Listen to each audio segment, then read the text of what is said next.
What's good, everybody? What is good? Welcome. We are on a Saturday, of course, with an episode here of Opinionated with yours truly. I am Resla. Of course, I am your host here on this channel. We talk about different perspectives, things that happen throughout media, things that happen in our everyday lives. We go through thought-provoking conversations. And of course, we want to make sure that we have good civil dialogues with one another, or at least try to have them civil from time to time, and also give critical thought back to the everyday individual, because I think some of y'all need it, because quite frankly we become so engrossed with social media and other aspects of our life and hearing rhetoric that we tend to believe it is true. There was once a time where we knew that we can look at the internet, turn it off, and go back to real life, but now we drag the internet into real life, and that's a problem. So power back to the people, to you guys. Got a show for you today. Got a few topics that we're going to be covered. Some of the things that were sitting on my timeline, some of the things that I was actually just thinking about, and some other things that I know I've mentioned before in previous streams that are becoming an alarming concern because, quite frankly, it's starting here in the US. But of course, to kick out everything, how are you guys doing today? Today is going to be an open panel. You know how I feel about open panels. You can come up, you can talk, but just be able to know that these are my rules. When you open your mouth, you tell the world who you are. Fair warning. Outside of that, you guys know about the presidential debate that went by, all that different stuff. You guys already taken a look at it. You went to your favorite streamers, I'm pretty sure, to go check out all that stuff. You've already heard the different quibs about everything going on, whether it's here or across the pond or whatever. And I do want to cover that a little bit in my own opinion, a little fashion. But you guys have been already drawn out. It's like 2 days now since the actual presidential election. But I do want to cover just the stark difference that we see between the candidates that we have. And I know there's a big question as to whether we should have a new candidate come up to replace our sitting president. But before we even get into all that, you guys know how I like to do this. I like to acknowledge the people that are already here in the building. Like I said, today is a streaming night where people can come up on the panel. So, of course, I want to thank Will for coming through. He said, "Yo, I know I saw No Chaser in the building. Thank you for coming. Thank you for coming by. Easy J, thank you for coming by. I'm glad that you actually came by. Of course, we got Yvette coming in strong as always. And he said, hit the like button, the one and only OG Do Dirty. So yes, absolutely. If you don't mind, you can hit the like button. And if you don't like it, you can hit this like button. I'm okay with that. But engagement, of course, is key as we try to build things out throughout this particular channel. So I hope you guys are actually doing well. I hope you guys' day is actually pretty good. And we're gonna hop into this. I got a little confused because I wasn't really sure if I was going to be using StreamYard today, which evidently I am. So it kind of threw off a little bit of my patterns as to how I normally would do things. So I'm gonna figure it out. I'm gonna be going through habits and everything in real time. So don't analyze me too much. Don't analyze me too much. All right, let's take a look at some of this. Oh, actually, I just realized right now that's already gonna be a problem again in real time. In real time. So I'm gonna have to go ahead, share here. Whoa, there we go. And I'm not even used to these settings anymore. I'm so thrown off. And let's just take a look as to both these candidates that we have who are still in this particular bout of who's going to be the next president sitting in when both these guys have already had technically Biden still has half a year left, but they've been running pretty much on their own 4-year runs. And I just want to show actually the difference from how they were in 2020 versus how they are now. But Chris, can I be honest? It's a very important Try to be question. honest. He stood up. No, he stood up. the answer to and the he question is threatened no. Ukraine. No, sir. With $1 billion, if you That don't get rid is of the absolutely you know what, not Stop. true. You're doing it. You're going to You're on have tape. true, gentlemen. Why would you answer that because question? the question You wanna put a lot is of the new question Supreme Court is justice, the radical question. left. Will you Who shut is your, up, man? listen. I say to the American people, when America. Those were good times. They were both in fighting form. Good times, good times. Gets knocked down, we get back up. We keep going. We will not cut Social Security. We will not cut Medicare. Those benefits belong to the American people. They earned it. And if anyone tries to cut Social Security, which apparently no one's going to do, and if anyone tries to cut Medicare, I'll stop them. The tax system is not fair. It is not fair. Freedom, liberty, democracy is still a sacred cause. We are the United States of America, for God's sake. I mean it.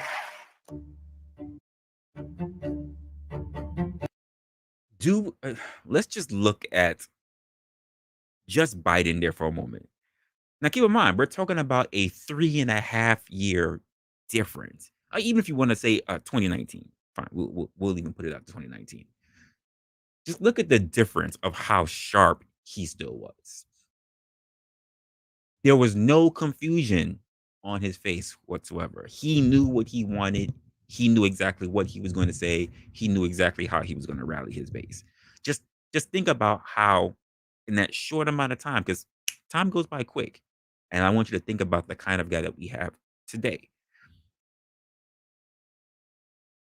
What does that say about the people that we have in political power? And while I'm bringing it to, of course, our running mates right now, I do think about all the other people that we do have sitting in Congress, sitting in the Senate, sitting in, in our reps, from our mayors to our governors. I think about all these people and how long they plan to be sitting out in these particular positions of power, of prestige, making decisions for other people when, quite frankly, it is quite time they actually go out to pasture. They came after me trying to do a coup. They came after me spying on my campaign. They started from the day I won and even before I won. They're weaponizing government. They're trying to harm your favorite president. Every American is in danger if we don't have an objective standard of justice that's equally applicable to all. Less than 4 years ago, our border was secure. Inflation was nowhere to be seen. We didn't have inflation. We have inflation that's killing everybody. If he gets in, you will have a depression, the likes of which you've never seen. Your 401ks will go to hell, and it'll be a very, very sad day for this country. All right. So that's what we've actually seen when it came to just the difference in how both of these guys ran their particular campaigns. And I just find it very different from just how we looked at them both running their own styles.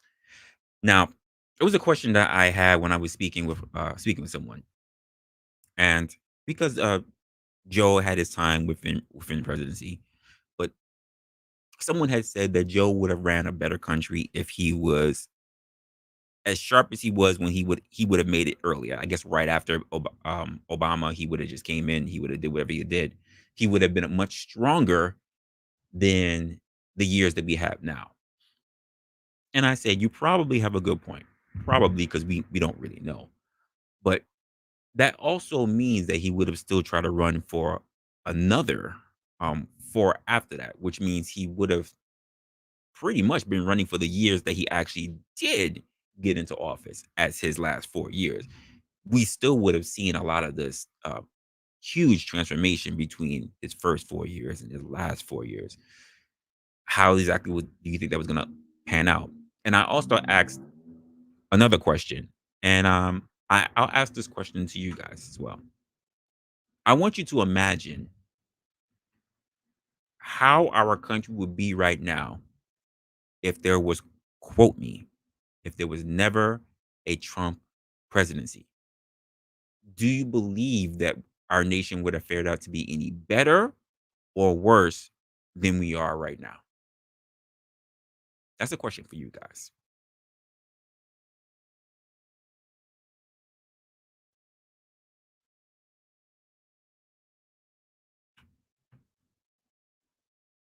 Now, it gets bad because, quite frankly, there is the lingering conversation as to what we should do with these two people. Because, quite frankly, you can turn around and say they're both old. You can say that Trump is telling lies. That has been already fact proven that he said he told lies. But it was outshined or rather, the shadow was heavily cast on that compared to what was going on in the light when it came to Joe Biden. And I don't, I'm not mad at it or anything. It's it's sad. It's sad more than anything else. And there should be a realization, but I do hold other people at fault, and that's mainly people within his party. I'm going to show this small little clipping because this pretty much summed up how I felt watching that particular fall apart.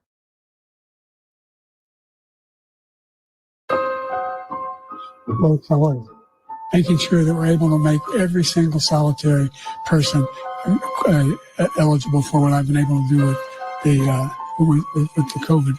Excuse me, with dealing with everything we have to do with. Look, if we finally beat Medicare, we're trying to provide housing for Black Americans. The impact on the choice, the idea that they're gonna, I'm proposing that everybody, the millionaires pay 1%, 1%. So no one I would not raise the cost of Social Security for anybody. I got my handicap, which when I was. Well, that was hard. It was hard even to replay that. It was hard. It was hard seeing that. And to think that, why do I keep going back this way? To think that that is something that is a continuous thing that we've seen for multiple years. And you would figure that with all the time that was spent to prepare, we still would have saw something a little bit better than that. I think most Americans at that point who was watching the presidential debates were thinking that they were going to be seeing a Biden with more vigor, with more, um, he would be more astute as to what's going on. And it didn't turn out the way that we all thought. Even I thought he might have turned out to be a little something more solid than that. But it really didn't turn out to be that well. And as much as I wanted to look at everything else that was going on through so many different people, I mean, like I said, I was looking at stuff that was going on from how people felt in Australia to the UK to here in US. Like it was really, really bad on so many different accounts. And what do we say about that? Oh, don't even get me started on how the Daily Show went in. That was a lot. It was a lot. But I think one of the things that shocked me the most,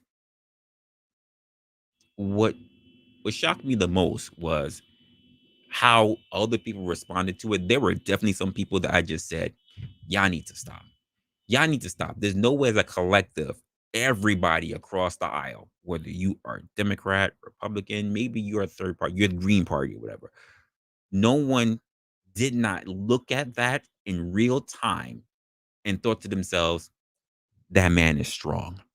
That man, our current sitting president, he did a phenomenal job. I heard more excuses about loyalty. He dedicated his life to the public. We need to show loyalty to him for him showing loyalty and is doing his job to the public. That's the kind of stuff that I was hearing. Well, did you think that he did a bad job? Well, yeah, he's old and everything, but he's given us so much of his life. We can give him 4 more years, is basically what it came down to. And I just thought, is this what we're doing? So we can walk away from rationality.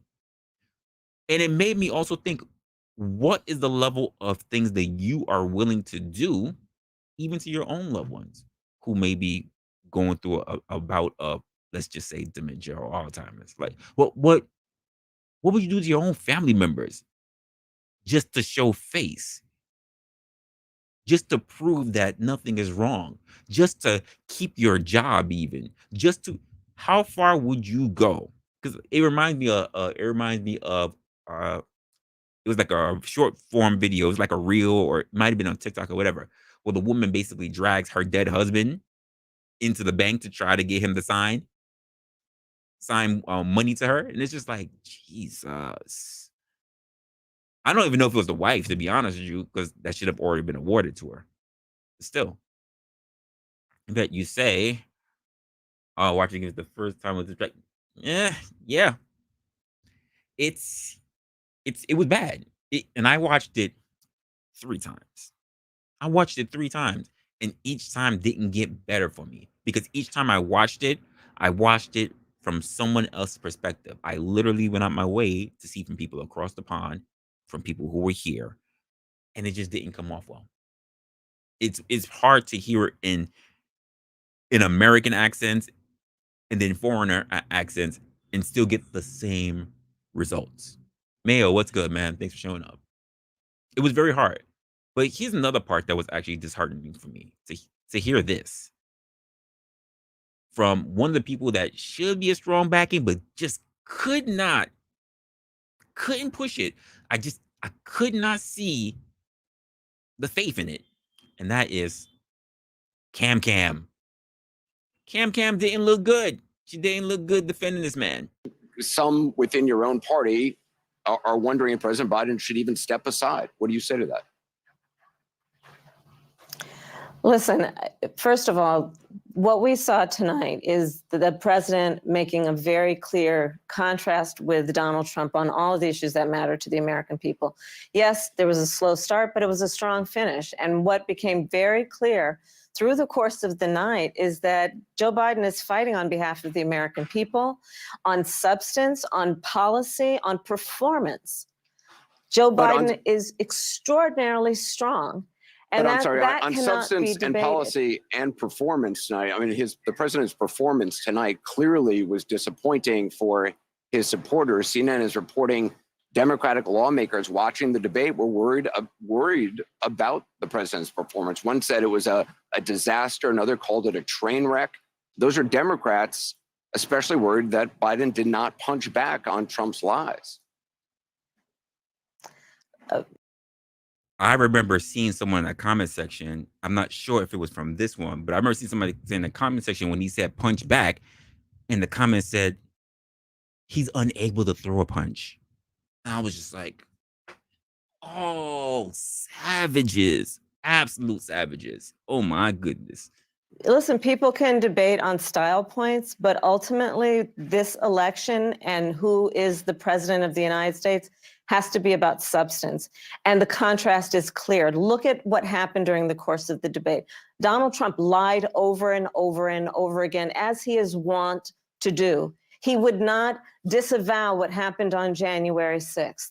He would not give a clear answer on whether he would stand by the election results this November. He went back and forth about where he stands on one of the most critical issues of freedom in America, which is the right of a woman to make decisions about their own body. He has been completely ambiguous and all over the place about where he stands on that issue, despite the fact that he hand-selected 3 members of the United States Supreme Court with the intention that they would undo the protections of Roe v. Wade. And that's exactly what they did. And just 3 years ago, we commemorated the 2-year anniversary of Dobbs, wherein women across our country have been denied emergency. Question. Who believes that he appointed 3 Supreme Court justices just so, like who believes that he intentionally set up the Supreme Court? Because it had to be a vote, right? It's not just the 3 people that he brought in. Who honestly believes that he set it up to say, when I get you in, we need to take down Roe v. Wade? Possible, lots of conspiracy theorists out there, Lord knows, don't really want to be sitting with all y'all because I just can't do the whole tinfoil hat theory. But who honestly believes that that was the intention from the start? Having somebody in your pocket to do things for you or whatever is well and all good, but to say that, as a collective, because there are more than just 3 justices, that was the intention. It's a stretch to say that he was the person behind that, driving that force. It's a stretch. Probable, but the possibilities are still rather larger than that. Butterfly Jones, what's up, man? Thanks for coming in. Emergency health care. All that may be true. All that may be true. But the president of the United States was not able to make that case to Donald Trump on the stage tonight. I mean, you debated against then Vice President Biden 4 years ago, and he was a very different person on the stage 4 years ago when you debated him. You must I mean, that's certainly true, is it not? Anderson, the point has to be performance in terms of what a president does. A Right, president who but that is incites what's an scary for insurrection people against the watching this. Capitol. No, but I got the point that you're making about a 1.5 hour debate tonight. I'm talking about 3.5 years of performance in work that has been historic. But whether is that it be the man infrastructure, who we the saw former on the guy, the stage other guy, tonight? Is that the the other person? guy. And that's a question for you guys. Do you believe, because I don't know which side you vote on, or I don't know which person you find more effective, because you can be the person that voted for Trump and then you see things that Biden did and you might like it. You might be a person who voted for Biden and then you look back and go, damn, Trump wasn't actually that bad. So for your own personal thought, do you believe that from the years that we have now versus the years that we had under Trump, who did better? Who was your better candidate out of the both of them? I'm not asking you to talk about party lines. I want you to think about your quality of life during those times. And I don't want to talk about COVID. COVID happened to the world. Your president is not responsible for how COVID took place. We've had recessions that took place. Same thing like when we had Obama around it. Like, your president is not responsible for how a natural disaster comes out, just how they react to natural disasters. So let's not say because of the events that take place, just like your presidents are not responsible for when they come in and there's already a war-torn event happening. It's how they respond to it that matters. So I need you to really have an objective eye. I want you to have an objective eye that doesn't tote party lines. I'm asking you as an individual, not you in your voting base or your voting block. You as an individual, based on the things that you know about these two particular people, who do you think made best sound strategies for taking care of the American people? I'm not talking about how many people that they made American, because they weren't American. I'm talking about from an economic, from an industrial, from a policy standpoint of growth and opportunity. I'm talking about these things because everybody claims all the time, every administration, that we had the most economic boom or we had the most healthcare boom or whatever. And then you look at the numbers and it doesn't happen because everyone, just like every company, says that they're the best. But I'm asking you from your own objective eye, because you've lived it, not to hear them say that they're the best, because they're not going to say that they're not the best. So from you, from your own personal objective eye, who did you do better under? That's my thoughts. What exactly do you feel like you got out of it? Because she's doing her best. Cam is trying her best, but it's not good enough. She says, look back on the man's 3.5 years. Now, I have my own personal opinion about it. But for you, what's yours?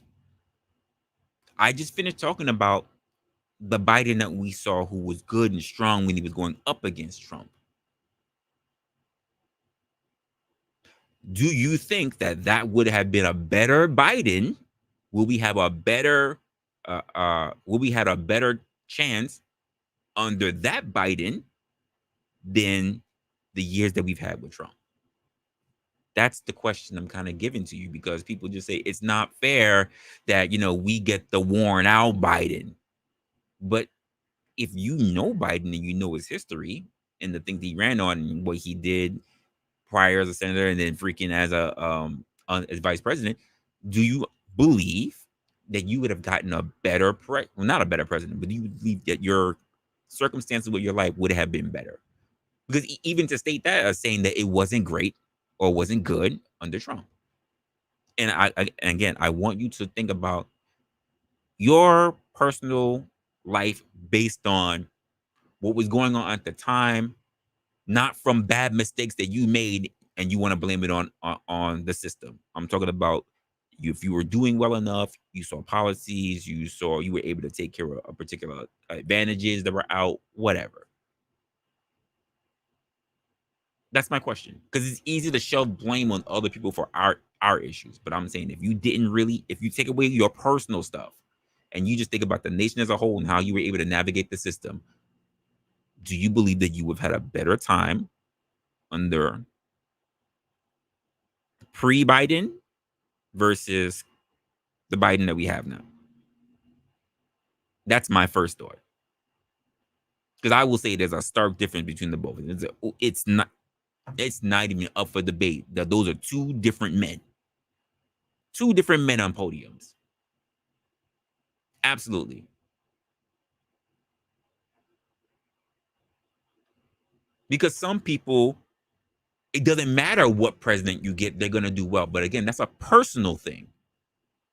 But with each president that has their own takes on how they change policy and such, because here's the truth of the matter, not everybody is, say, an entrepreneur. Not everybody has, not everybody owns a business. Some people have to learn to navigate the system. And I'm pretty sure within people who, whether you're watching this now or you're watching this on the replay, that a plethora of us are all over. Some of us who may be watching right now are retired. And you have to think about it from that standpoint. We're all at different stages of the game. And without you shoving blame, I just want you to think about how, without the personal decision that you have to make for yourself, based on the things that we know about your particular state and how you want to navigate that, based on the laws and the policies that are there in the state, do you say you would have done better if there was never a Trump presidency and we had received Biden? That's my personal question to you. It's the same way I gave that question to the people I was talking to before.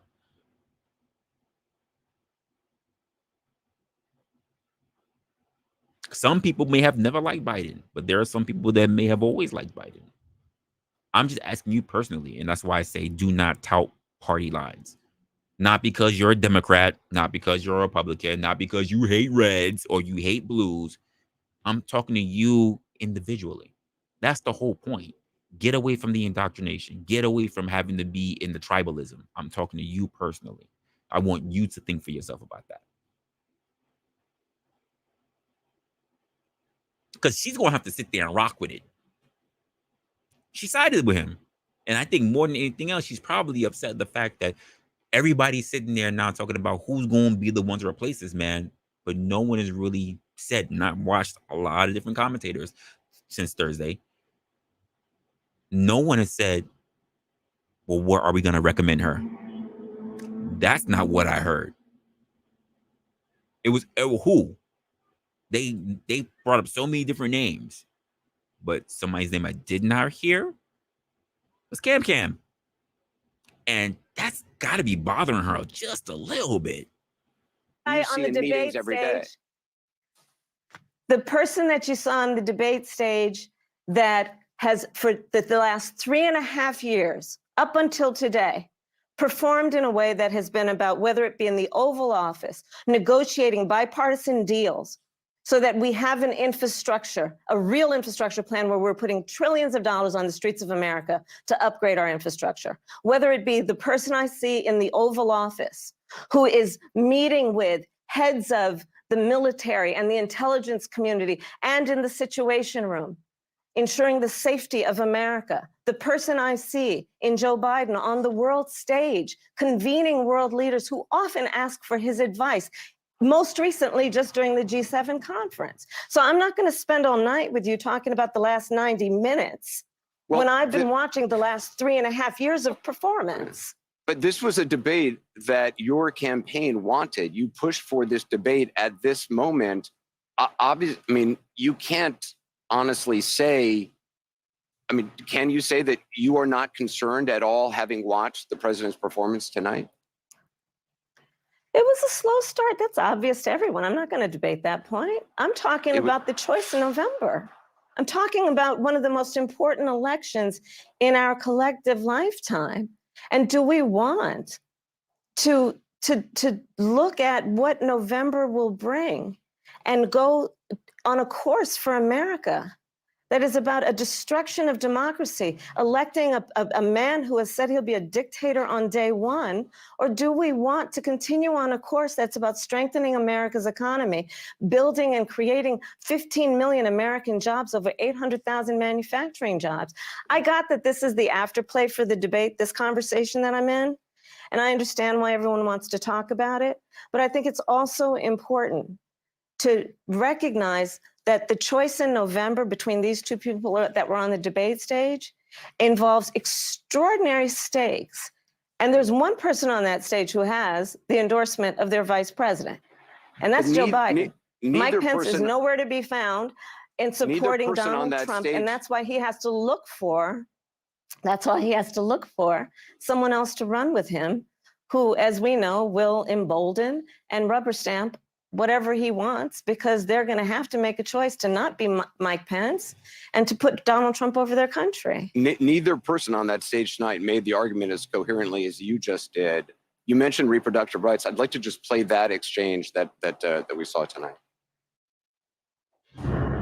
Under Roe v. Wade, you have late-term abortion. You can do whatever you want, depending on the state. You can do whatever you want. We don't think that's a good thing. We think it's a radical thing. We think the Democrats are the radicals, not the Republicans. For 51 years, that was the law. 51 years, constitutional scholarship said it was the right way to go. 51 years, and it was taken away because this guy put very conservative members on the Supreme Court. He takes credit for taking it away. What's he going to do? What's he going to do? In fact, if the MAGA Republicans, he gets elected and the MAGA Republicans control the Congress and they pass a universal ban on abortion, period, across the board at 6 weeks or 7 or 8 or 10 weeks, something very, very conservative. Is he going to sign that bill? I'll veto it. Hold up. Is it the conservative viewpoint or policy that they would extend it out to, say, 10 weeks or so? Or it would be to do your best to conserve the life, to make sure that life goes to full term instead of. But also, like I said before, he put in three justices. He just said he agreed with it, rather than it seemed like he pushed them to do that. That's the sense that I'm getting, and I could absolutely be wrong about that, but that was the sense that I was getting from that. He'll sign it. To someone who watched this debate tonight and has serious concerns about the President of the United States, what do you say to them about what they just saw? They saw they witnessed the fact that if Donald Trump were elected to be president of the United States this November, he will sign a national abortion ban. Take him at his word. He said he would when he was president before. He said if it came to his desk, he'd sign it. There's no reason to believe anything would change. A national abortion ban means that folks in New York, California, Maryland, all these other states that have protected the right of a woman to make decisions about her own body and not have her government tell her what to do will be at risk. That's what you should take away from that discussion. And just Joe finally, Biden was very clear. I know we have to go. He signed back into law the protections of Roe v. Wade. The person we These are saw big tonight, issues, the president we saw substantive tonight on that issues. stage, is that how he is every day? The Joe Biden that I work with every day is someone who, as I have said, has performed in a way that has been about bringing people into the Oval Office, Republicans and Democrats, to compromise in a way that is extraordinary these days because it just doesn't happen, but Joe Biden can make it happen.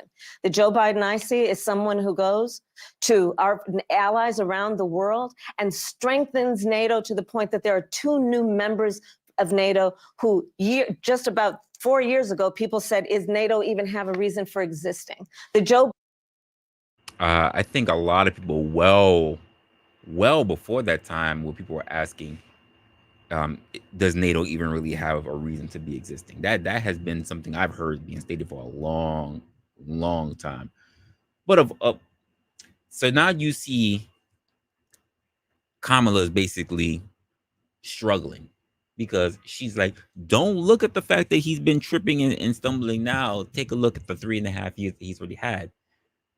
Which is why I had posed the question the way that I did to you guys, and saying, what will in your mind, based on how you knew Biden before, do you think your lives would have been different? Now, I want to ask also this question. Let's just say Trump was not in office and Biden was the one who got in, right? How would you feel as a nation if he had his years and then we're going to 2020, right?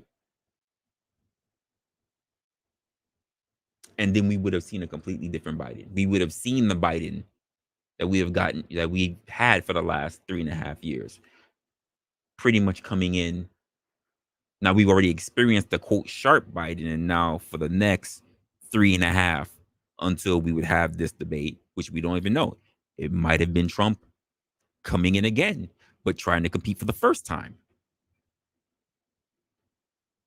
How would you feel about after seeing 4 years of a strong Biden to now seeing that he's going to be on the latter end or not doing well? Because you probably would have seen that in that last year before he would have been going up for the re-election. Would you have voted for him? Would you have voted for him seeing that he was slipping, that he was strong, and then he started getting to a point where he was slipping and he wasn't looking strong? Would you have voted for him? Because the funny part about it is that when he was actually campaigning, when he actually was able to take it from Trump, he didn't look strong. He did not look strong. This is why a lot of people say that the only reason why he's won is because they hated Trump so much. But this is why I also posed, what happened if there was never a Trump presidency? Would you have voted for that Biden? Food for thought. Food for thought.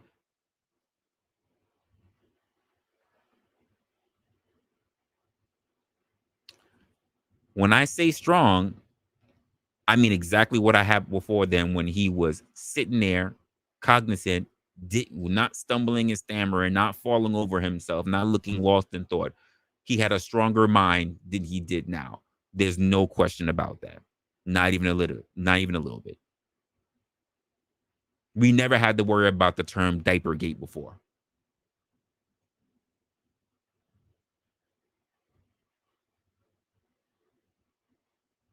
But of all the people who should have been having his back, there's one person who I think is the worst person of all who should have been by his side, and that didn't happen. Do we all know who that is? The one who treated him basically like a 4-year-old. Joe, you did such a great job. You answered every question. You knew all the. And let me ask the crowd, what did Trump do? Why?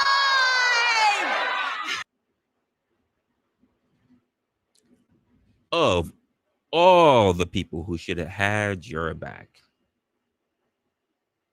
who should have known that enough was enough? Who's a medical professional? To see that, it's disheartening.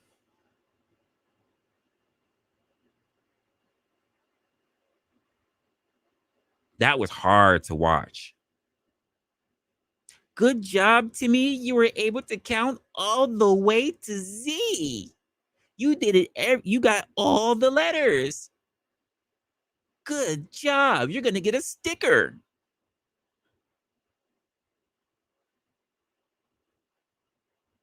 That was hard. It was hard. It was hard to see. It really was.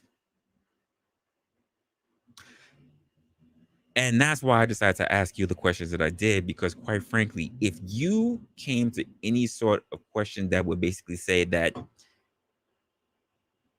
life really wouldn't have been any better if you came to that, and you said, let's just say my first 4 years of Biden being in would have been really good, but those next 4 years I would have been looking at it with the side eye, like, I don't think this really turned out well. Let's just say he had the same results as Trump did, even when COVID came. You're like, I don't think I really want 4 more years of that, because I see that man is slipping.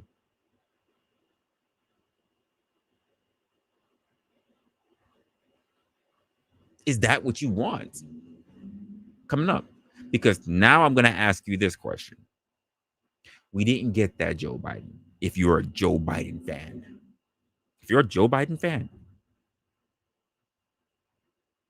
he had his first 3.5 going on 4. You didn't get the quote strong Biden. You only had the senile Biden. Do you really want to sign up for more of that? Are you really going to say anything to stop Trump? Or are you going to ask that he respectfully step down so that someone who is more cognizant, someone who has more energy, who's more invigorating can take the spot? He doesn't have to stay up. And at this point, it's negligence, people. We wouldn't do this to people that we claim we love who are elderly. And if you did, we would label you a piece of shit. And to think that the people who are most closest to us, the people who are supposed to be the people that love us, would do things like that, Joe kind of comes off as a piece of shit. Cam just kind of has to run through it. But Jill, you take the top spot in that one, baby girl. You do. We've had presidents who stepped down before. There's no shame in him having to do that. Because at this point, your legacy is not going to look good. It's not. It's not worth the extra years, folks. It's not. And that's going to be the end of me talking about basically the whole thing. It's going to be something that they're going to be talking about probably for the whole next month. Because I have to worry about things that are closer to home now. I've been worrying about things that are closer to home for quite some time. In fact, things that took place pretty much under this administration. And that's about the BS that happens in my fair city.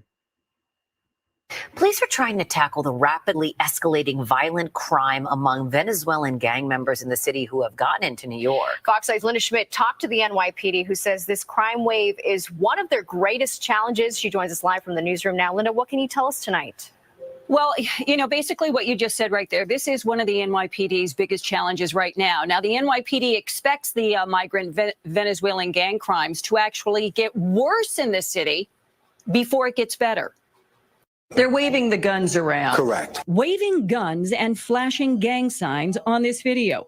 The NYPD says these are rap gang culture. Are we surprised? Are we really surprised? I'm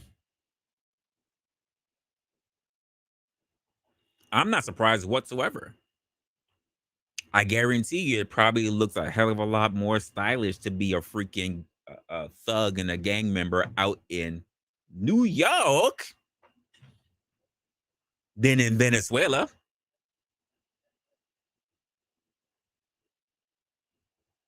Some bullshit. Rap videos. This is what they do with their spare time, too.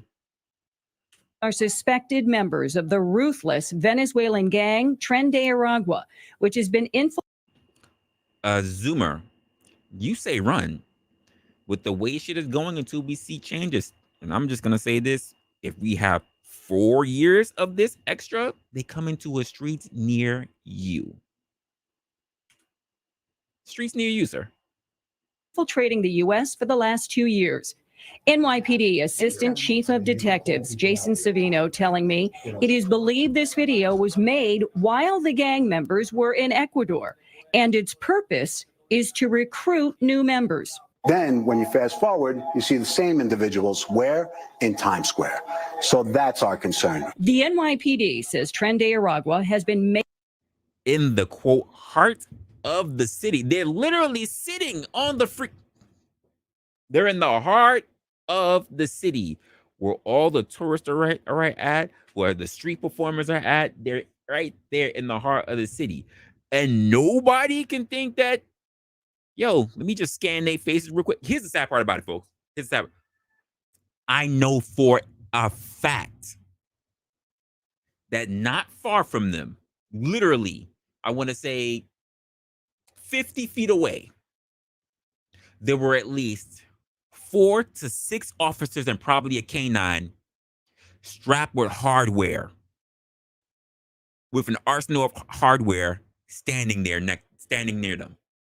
I can almost guarantee you that from the position of where I know they're at. There must have been at least 6 officers standing there, helmets, everything, strapped up. But there's not much being done about it because you know why?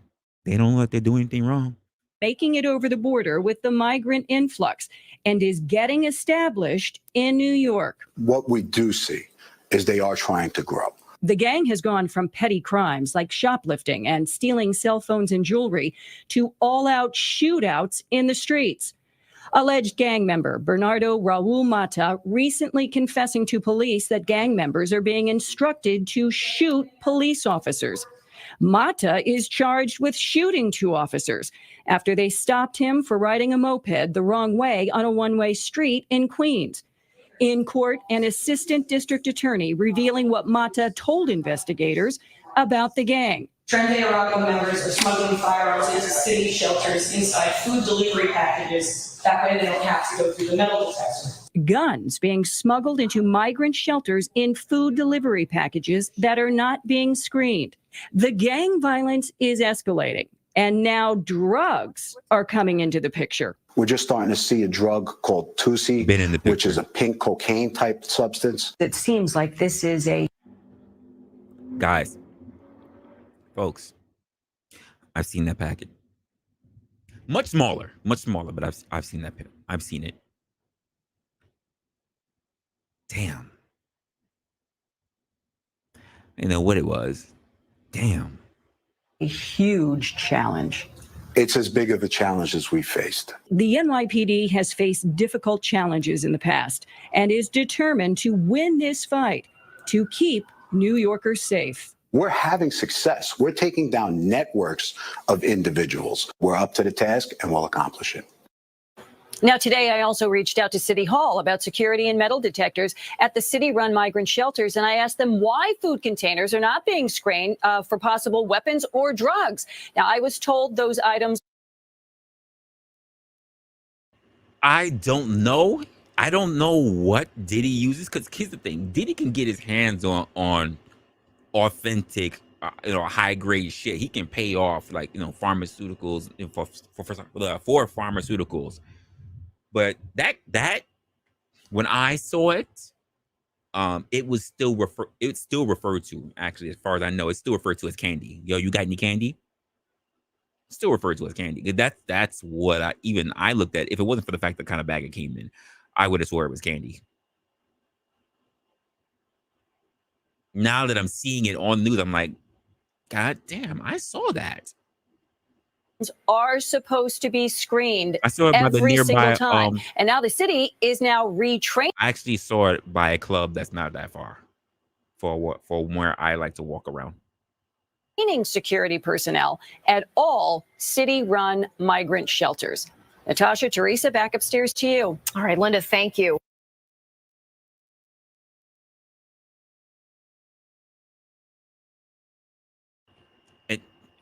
It just keeps escalating.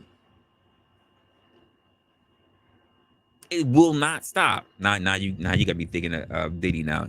Can't stop. Won't stop. Like, it just keeps going. And there's not a whole lot that we can really do about it unless nothing. We start taking to the streets and start putting foot to ass ourselves. Listen, I even say I'm all in favor of New York right now becoming Gotham. I'm okay with the vigilantes right now. I'm okay if, listen, Mayo, OG, you gonna put Zoomer in this too. Listen, Butterfly, listen, if you guys, we gonna start getting a squad together so that we can be punishers just out there, just taking them all out and interrogating. For it.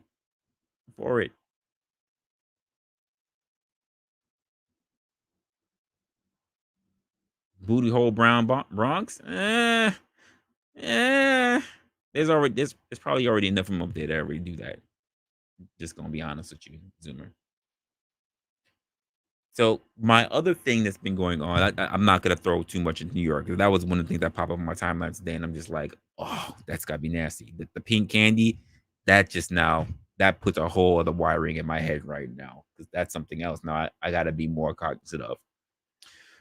Part of the thing that I'm having an issue with right now is the conversation that people have been having in terms of TikTok. Yes, I don't even need to explain what TikTok is to everybody right now, because even to the point where I started doing stuff on TikTok. And now I'm trying to build a following on TikTok. People say, yeah, it's late. Yeah, cool. Go fuck yourself. But I'm still doing stuff on TikTok as well as other social media programs. But TikTok has gotten the most scrutiny when it comes to things. Now, if you don't recall, I can't remember what stream it was some time ago. I can't believe I can actually say that, but it was some time ago. And I talked about China. Basically, they have a whole bunch of influencers who are basically not even making a whole bunch of money. They're out there promoting products. They're out there not really making a lot of money because it only goes to the most wealthiest of people up there. And they'd be surprised. I think even some of them would be surprised if they walked away with $16 in a month because there are just so many of them. Now, I'm going to say this because we're grown adults and we have a grown adult channel here. The way how I see how some of these people move when it comes to social media, it makes me it reminds me of a lot of the Japanese movies that I used to see when it comes to like the Yakuza and things like that, and how they used to have girls strip on camera, and the cameras will be like, no, they have webcams, and then all these guys are at home paying money to these girls who are stripping while they fap off. You know, is it really much different from the same kind of hustle if we turned around and get a whole bunch of influencers who are working out of a warehouse selling shit pretty much like the QVC network? Is it really that much different? Because we see what do we see in China? They were all lined up next to each other, pretty much all eating the same shit, pandering out to their freaking crowd. And now, Fap Talk.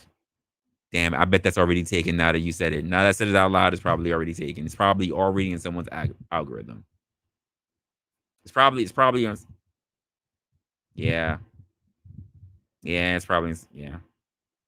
Because you already had, you had Fuckbook, Fap Talk, like Instant Cock. Like, yeah. It's probably already taken, Zoomer. It's probably already taken, to be honest with you. Relate to the game. But you know why I relate to the game? Because we don't do sex trafficking. That's why. That's why I relate to the game. You got people that's out here, because if you haven't noticed, Amazon got a huge run for its money because TikTok is also having their own shops. You can buy shit on TikTok as if it was freaking Temu. They got freaking QVC type networks and everything. I literally sat down for at least a half hour and watched people break open like what seemed like almost century-year-old clay storage pottery to see if they can get pristine teacups, and how easily they were able to discard the ones that were still in great condition, but they said, I don't feel like anyone's going to buy them, so they break them. It's crazy. Now, I have this young lady that's going to be up here before I stopped it because I realized this was something I wanted to talk about. This new flash deal is for 2 days. $11.99. Other deals down in the cart. You get the bra, the top, and the leggings all for $16. This is Solaris.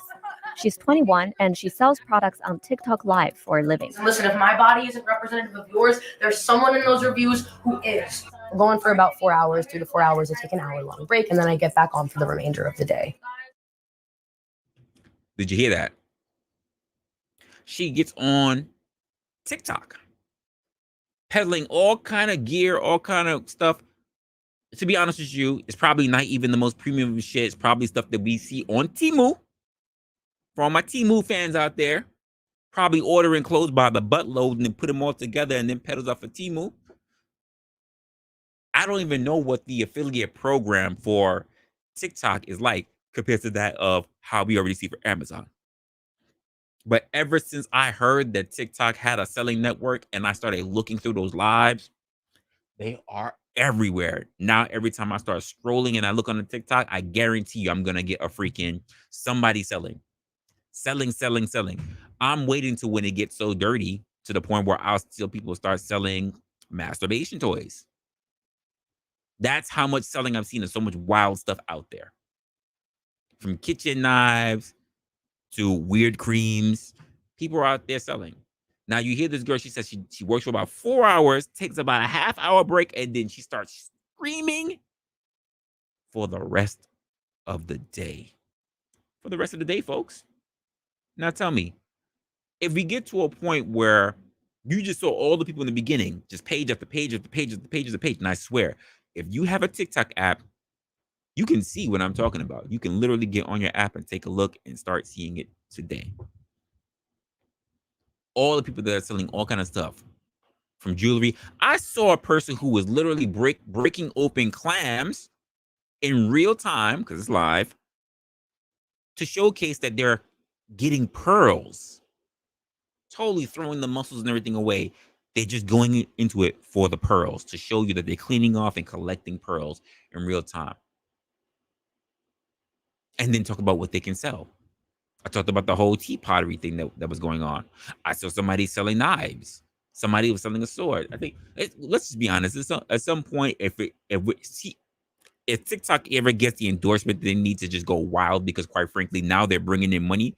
Because when TikTok was worried about getting banned because, they might be getting close to children and such like such, we didn't hear this influx of market selling. But now if people are getting money, if TikTok is making money off of people buying products, oh, they can pay pretty much whatever fees that pretty much the US is looking for. We're gonna find you for all this other stuff. TikTok now has the money, because as far as I understand, TikTok is becoming cheaper than Amazon. I don't know about the quality of goods, but I do know that a lot of us gets our goods from that area anyway. Now, how long before the things that we see, like all the plethora of young ladies who are out there being influencers and not making a lot of money? Because let's be honest, social media is one of the newest games out there for getting income.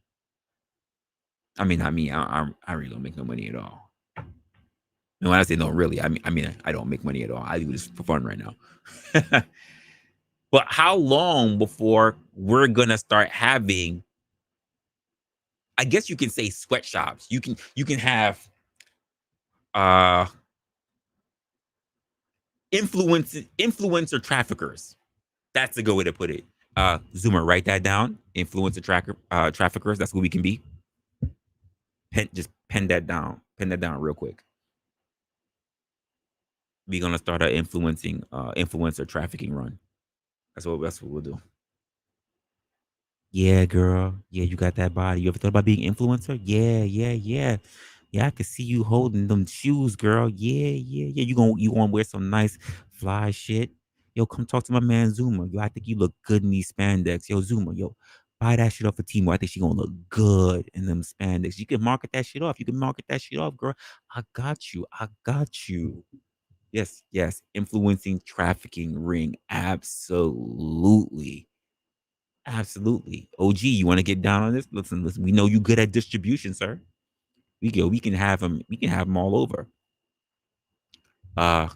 Mayo, I might need to borrow your place in Maine. Just for a couple of weeks. I'll do the whole camera setup and everything. And we gonna make a whole bunch of money, Mayo. So I could pay you on whatever you need. I could pay you whatever you need. Just like 2 weeks. 2 weeks of filming girls through, like, whatever. So it's gonna be all good.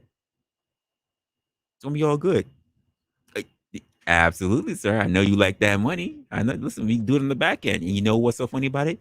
We gonna make it all legal, sir. Legal. Right now we can start up real quick. Mayo got a nice spot. He got a nice spot. We can do that quickly before before we get to big distribution. We buy a warehouse, get that all situated, We know nobody gonna really run up in there and try to do anything stupid when it comes to our influencers because we know Mayo stay strapped. He never lacking. Everybody get paid. Everybody's getting paid. Just saying. Not for nothing, yo. Yvette, she could probably manage the girls. She could manage all the girls. She can keep them all in cubicles. Hey, she just manage the girls. She come through, just tell them when they gotta take a break. Sounds good. Yo. First of all, we ain't worried about them. We not worried about them. They can't do shit. They can't do shit. No. Because if we do that, Yvette, that's where we gonna fuck up. I need you to look at these little these little influencers, these little prodigies, these little prospects, and just make sure they get plenty of water.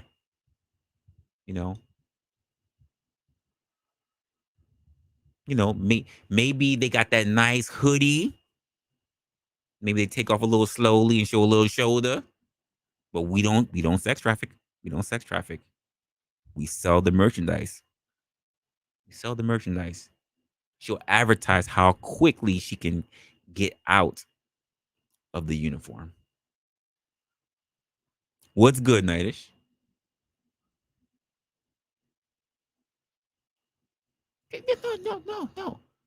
No. It might be sexual-ish, but we don't pander for sex. We know there's two things that sell: sex and influencers. We're not selling sex, just influence. We're selling things that are functional. In fact, it's what we're going to call it. It's not sexual, it's sectional. We have things in sections. We have clothing, we got jewelry, it's sectional. It's sold in a very sexy way. Zoomer, pin that down as well. Sectional. It's got an X in that, by the way. And who knows? We'll have a good operation. Might have it set up like these young ladies. In Asia, influencer factories are on the rise. Social media influencers have become a powerful force. Look at all them ladies. Look. Yvette, you can be literally the marketing manager of all those influencers. I promise you, you're gonna clean up. You'll make a lot of money. You'll make a lot of money. They're all wearing pink, so that means they didn't even cost a lot of money. We just pay for one color. One color. Absolutely. We can figure that out. In shaping trends and selling products online, whilst earning millions from doing so, which is why influencer factories seem to be a perfect opportunity for brands to make even more money. But how do these factories work? Who are the people running them? And are workers being forced into working online?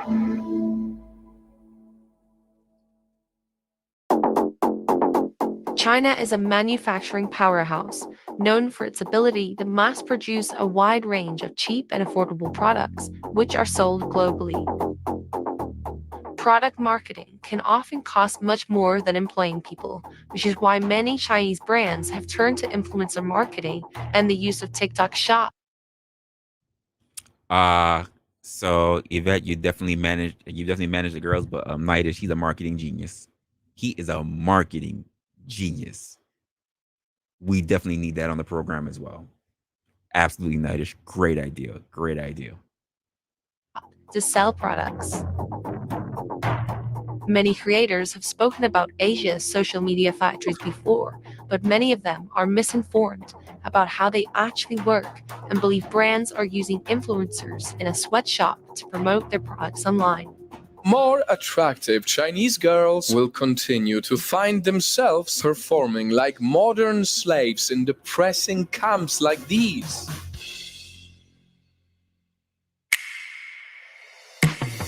Located in Southeast Asia, Indonesia is the home of thousands of social media creators and some of the biggest influencers online. Ed Hosel is an Indonesian influencer with over 3 million followers and is also the founder and creator of Social Bread, a social media management agency that helps creators monetize their growing influencer businesses. Social Bread is the location seen in this video, which is one of the most popular sweatshops. Do you see that? And I bet she's about to say the word sweatshop. I bet you she's about to say sweatshop. Social Bread is the location seen in this video, which is one of the most popular sweatshop conspiracy videos online. Following the viral, it is not a sweatshop. They are working in cubicles. It looks very air conditioned, air quality looks fine there.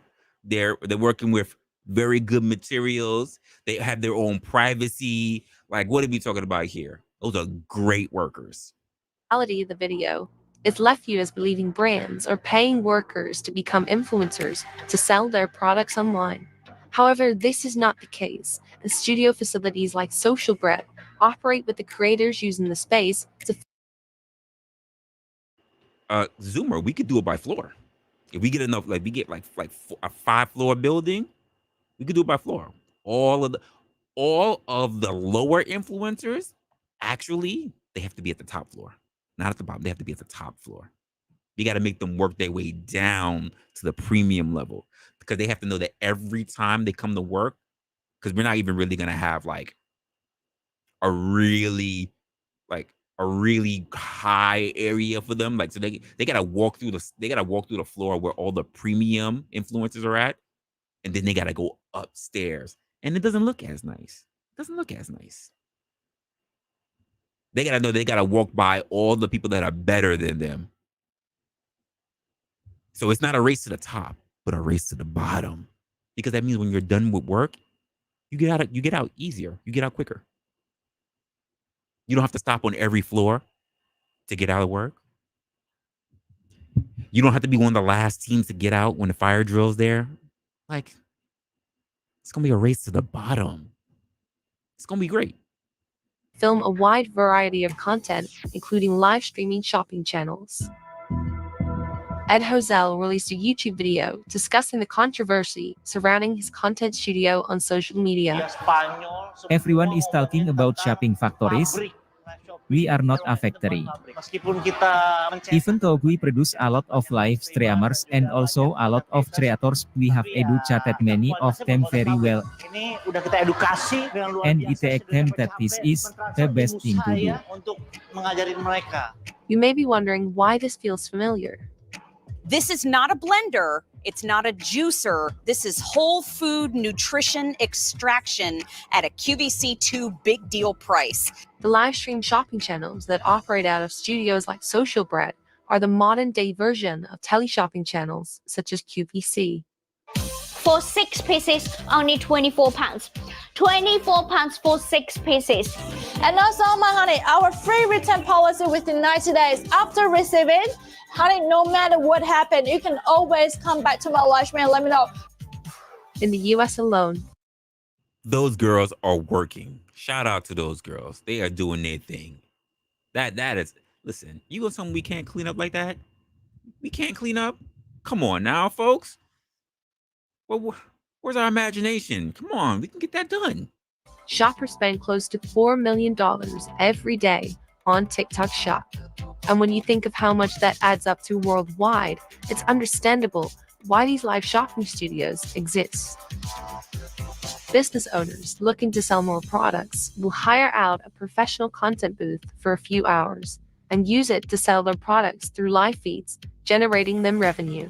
Influencer studios operate in a different way to TV studios due to the amount of influencers streaming at once, which led people online to have a lot of questions and thoughts surrounding the operation of Asia's influencer studios.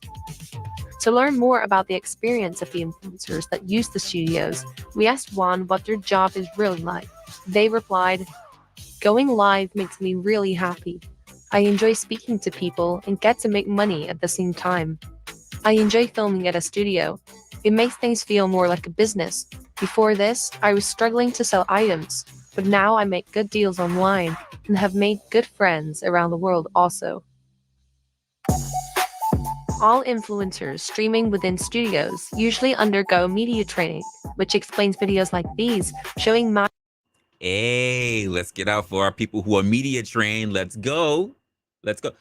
Eva, we got to send you to school for media training, though. We got to get you certified in media training. I got a little bit of media training, but it's not a whole lot. We got to get you on that media training. And we're going to need somebody for HR. God damn it. We need HR. We need an HR professional. Masses of people in front of streaming setups. This training is vital for live shopping streamers as they learn to utilize the platform to maximize sales and increase reach through using discounts and audience interaction. As the world continues to navigate digital influence, these streamers are changing the landscape of e-commerce and online shopping as we know it.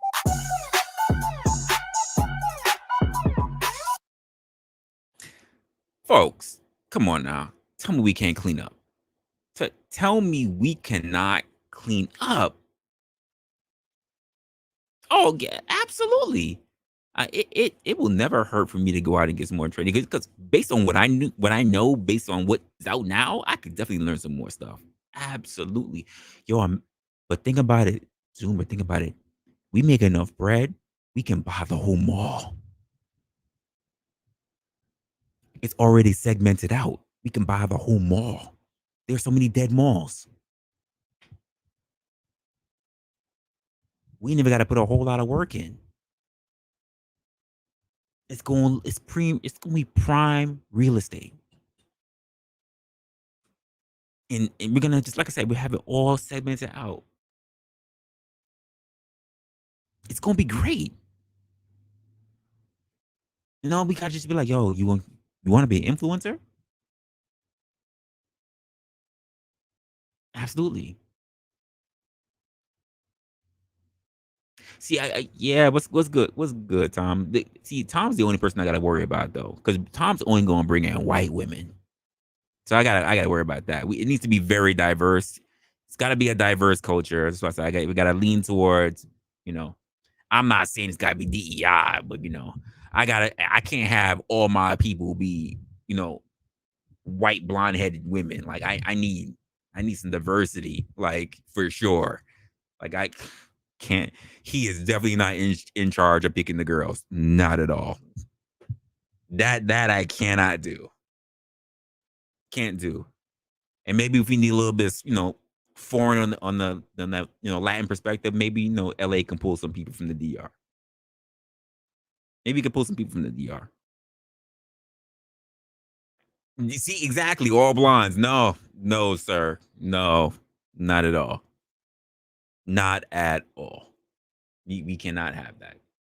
So we have young ladies that's basically out there putting themselves in this perspective where they're going to be out in social media. And while I don't have a problem with being out on social media, we already see what it's like across the pond. I don't even know if people really pay attention to see exactly the kind of stuff that takes place across the pond. But being that China already has this system of people who do these kind of things, tell me, how is this no different bringing that into the US? They're bringing in basically a slave labor market. And let's be honest, it's already tough to come up as a content creator. Now we got to go against freaking whole content mogul companies soliciting people out. Now, how long before trying to be a content creator was not going to be feasible in making any money? When you're going to have companies upon companies selling pretty much the same shit, eating the same bananas, the same corn, selling the same freaking slippers. How much? How long before that happened? And how much when they're all trying to outsell each other? One in California, one in Chicago, and they're all gonna want to be in different areas. Whoa! You said wet nurses? What the hell? What's the hell's that about? No, that's inhumane, sir. They need time to poop. They need time to poop. Because if they don't have time to poop, who's paying for the professional butt wiper? That's too much money. I still gotta run by regular standards. If they get the bubble guts, like they gotta be able to. Come on now, that's not good for business. If they shit themselves during stream, Zoomer, come on now, that's not good for the money. This is why I need an HR professional. Because I think Zoomer would just be trying to get a kick out of watching them shit themselves, and that's not good for business. It's not good for business. That's terrible. He gonna have to come to the office and like, what happened this time? Zoomer let another one shit on themselves. Really? Then the talent's gonna be leaving. The other talent's gonna be leaving. Who I gotta work? Then you're gonna have them disgruntled co-workers. Who I gotta work with today? Oh, what manager's on the floor today? Oh, it's Zoomer. I'm gonna just call out. Because Zoomer got a history of letting the girls shit on themselves. We can't have that. I get it, booty hole brown, but we can't have that in our company. We cannot have that in our company, Zoomer. It needs to be better. We need to have a higher standard. We need to have a higher standard, sir. We cannot. That's not it. That's not it. We need to have a little dignity, a little bit more dignity. People shitting on themselves. No one. And what's supposed to do? They're supposed to hold the product with shitty hands. We'll never sell anything. We'll never sell anything.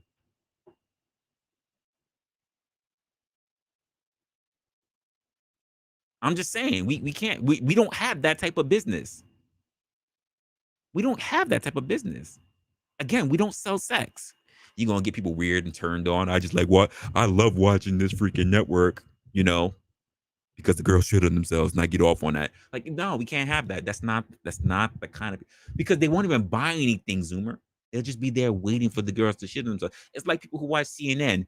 They'll watch CNN all day like this because they're looking for the weird people that's going to call in and start cursing out so they can hit the mute button real quick on them. It's the wrong people that we want for the business. We can't have that. We cannot have that. We're here to make profits. Profit. Just saying, we cannot do that. It's not a good thing. Now, I want to also say this. I hate to freaking put it in to do it this way, but part of the problem that we have, and I think a good area that we can be able to clean up and get a lot of good clientele who wants to come in, especially if they want to be influencer, because quite frankly, there's a lot of people who is not working right now. And where can we tap in? Which is why I said, Yvette, you could definitely be the people that's out there managing these people. Because the first place that we can start recruiting a whole bunch of people is in California. California. And do you know why I say it's a good time to recruit the people for our business over in California? It's because of the Supreme Court. Now, if you don't know, now you will. Well, major decisions came down from the Supreme Court today with one day left in its term. And San Francisco city leaders watched one case closely, Grants Pass versus Johnson. They say the decision by the court will have a big impact on the way the city enforces its policies on homeless encampments. The mayor says the city in some cases can now cite people for not clearing off sidewalks if they refuse shelter. Here's NBC Bay Area's Sergio Quintana. So, guys, if you didn't know, wow, they are blaring music out there. So, if you didn't know, guys, Supreme Court made a ruling banning people from being able to sleep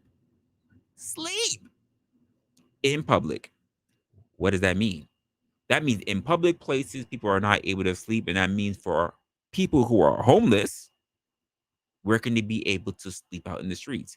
You will now be either pushed away or whatever. Now, the Supreme Court did not say you can be fined. They're leaving it up to states to figure out how to deal with you. But quite frankly, you said, wait, what? What happened? I didn't say that you were in California, but aren't they near you? Aren't you near Cali? You could pull the clientele from there. Aren't you in the West? Supreme Court pretty much put out to say they're banning people. And we already know this. Anything that happens pretty much over in California is immediately something that's going to get swept over to the rest of the states.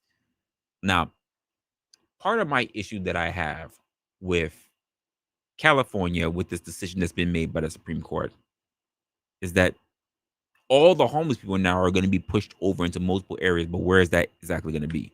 Where is it exactly that they plan to be at? Yeah, don't try me. Yeah, I had a feeling. I had me questioning myself. I'm like, wait, hold up. You can't.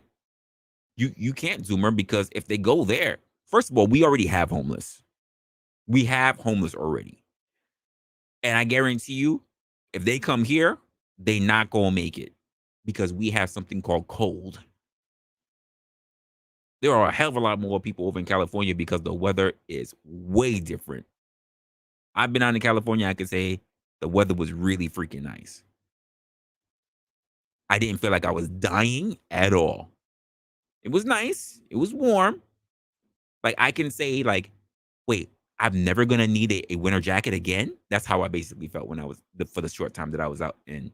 The same way how you're out in Florida, you're like, wait, I'm never gonna need a winter jacket again. That's crazy. I'm happy that I held on to my winter jackets because I went back to New York, but when you're in a nice area, like you can't just ship people off to New York. Like literally, it's gonna be crazy for them. They can't handle it. Not to mention that anything that happens pretty much in California, we start seeing doing a small push all the way to the east. All the way to the east. So no, they can't go. They can't go to New York. They can't migrate like freaking ducks. It can't happen. It can't happen at all. And because the Supreme Court has done this, which I think is absolutely insane, given the fact of the amount of homeless people that we do have, and now a lot of people that can be able to do something with them. What does that state? What does that say for the state of actual Americans who are out in the streets trying to make sure that they can basically survive? And then we have this influx of also migrants who are coming in and basically kicking people out of shelters. Like, what's going on here? Since December of 2022, San Francisco has been under an injunction by a U.S. district judge that barred the city from enforcing certain anti-camping laws.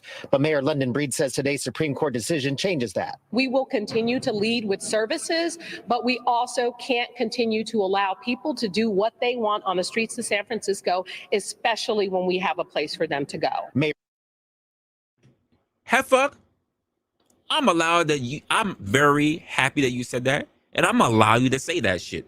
Because you know why? I'm the wrong person that you should be looking at. Especially when you have places for them to stay. Well, let me tell you a little bit of my research that I took a look at, right? As far as it goes right now, how many people do you think are actually homeless that are out in California? What do you think? How many people you think are homeless in California? Remember, California is a very, very large state. Very large state. You think it's just a few thousand, a couple thousand? You think it's hundreds of thousands? You know, are you leaning towards 1 million? Like, how many people do you think are really out there being homeless in California?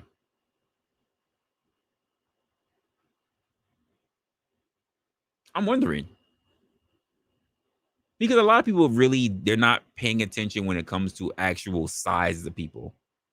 Oh. 120. Oh, that's not bad. That's not bad. You're somewhere in the ballpark. You're somewhere in the ballpark. So the amount of people who are actually out there being homeless, you go ahead and go to my numbers real quick. So it's 181,399,000 people. So in order to, that was even closer. Remember, that was even closer. Let me just write that number down for you so you can actually see it for yourself. There you go. That's a lot of people. That is a lot of people. And this actual estimation comes from 2023. It was just last year ladies and gentlemen, just last year. This was something that was actually put up by the U.S. Department of Housing and Urban Development. They know just how many people are actually out there in the streets. Now, these women are out there talking about there's no reason for these people to be out there in the street because they just basically doing whatever they want when they want. They basically cheating like Carmen. They say, whatever, I do what I want. But that's not actually true. Because I had to turn around and say, well, if they're out there, let's just say they want to be the beach bums. They want to be homeless. They want to be in tent cities. They want to be up in Skid Row. Let's just say that actually happens to be the case, right? We see plenty of areas that are out there that people don't want to be homeless. They want to get back on their foot. And not everyone who is homeless is on drugs. Not even close, not even a little bit. But that is some of the stuff that is actually put out for a lot of people. And it's a shame. It's a shame. I've watched so many videos, and I wish I could just pull them up right now because I watched so many videos of people that are homeless, they're homeless and working. Because I cover that even for New York. People who are homeless and working out in so many different states, and they just wish they had a place to stay. Now you have this person over here in California who turned around and say that there's plenty of places for them to go. Now, based on the results that I'm turning around and look at, it says as of 2023, as a point in time, the courts basically approximate that only 58,000 people were in shelters as of 2022, and that was January. Now, this represents only 3.5%. Now, keep in mind, how many people that we have that was sitting there homeless? Damn near 200,000 people. That's crazy. Now, I went a little deeper than that, and I said, well, if she says that there's so many places to house all of these homeless people, just how many homeless shelter programs actually exist over in California? I'm just going to be generous. We're just talking about California. And it says, as of 2023, just last year, the counting for people who actually have shelters and bed capacities only went to 71,131. 71K. 71K beds for damn near 200,000 people.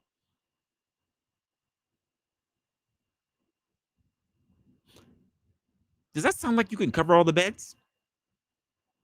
Does that sound like you can cover for a lot of people? That don't even sound like you can make four freaking layer bunk beds. That doesn't sound like you can really cover all the people, but you say you have places for them to sleep. Where, heifer? Where is that? How did the math? That math ain't mathing. I'm not the greatest when it comes to math, but that doesn't make sense. Now keep in mind, yes, Sumer, you said that's mad wild. But I also want to put this out for you. With the estimated with the estimated amount that I just told you about for how many people are actually homeless or people who are experiencing homelessness in California alone, the shelter system can only accommodate about 39% of the homeless people at most. 39%. That would still leave a really large amount of people out in the streets that they are now trying to sweep out to put them where? Now, keep in mind, they said that we're not telling you that you have to go wherever the fuck you got to go. We're not telling you where you got to go. We're just telling you that you can't sleep out in the public areas of the street. So you think you can sleep on private property? Of course not. Of course you can't sleep on private property. And then you know what most states have done? Because this is something that's been starting, but it's actually already court win for a lot of people. Most of those other states who deal with homeless people, you know what they do? They find them. They find people who are working homeless and even people who are homeless who are clean and don't have a job, And then they even find the homeless people who are on drugs. And of course, they don't have a job. They find them. These fines can go somewhere between the lower to mid 200s to up to $300 and even $400. Now, if you're homeless and you're working and you're trying to sleep in a park or wherever you're camping and tenting or whatever, and not only are you being fined, you're being trespassed. Let's just say you're working. You're sleeping in a tent now because you can't afford an apartment. Things are really hard right now. You're barely making by with just the work that you're doing. You're actually working. You're getting up, you're bird bathing, you're going to your job. God forbid what kind of job that you're doing because you're under those stressful conditions. You don't really have a place to stay. You have to pack up your tent and everything and move it all along with you and you hope that you can store it somewhere that it's not stolen while you go to work. Do your 8-9 hour days or whatever, come out of work, pick up all your stuff from wherever you stashed it at, pitch your tent up at the end of the night or whatever, and then try to get some sleep to have some cop come by, flashlights on you, rip your shit up, and then give you a $400 fine. I'm going to be generous. $300 fine. And then tell you that you cannot be in this park for like the next 8 weeks or something like that. Or am I supposed to go? How do I pay this bill?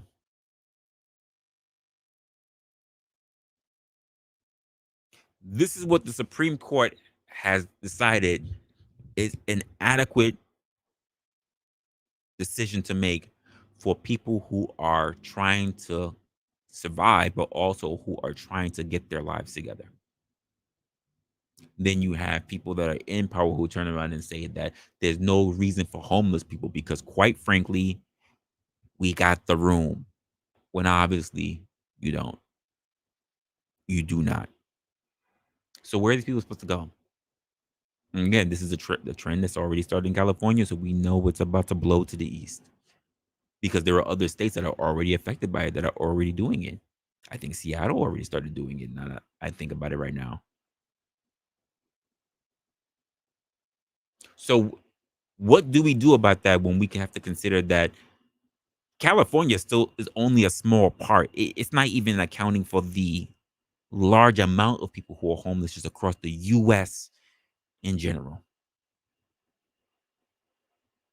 And yet that's already a large amount of people who are homeless.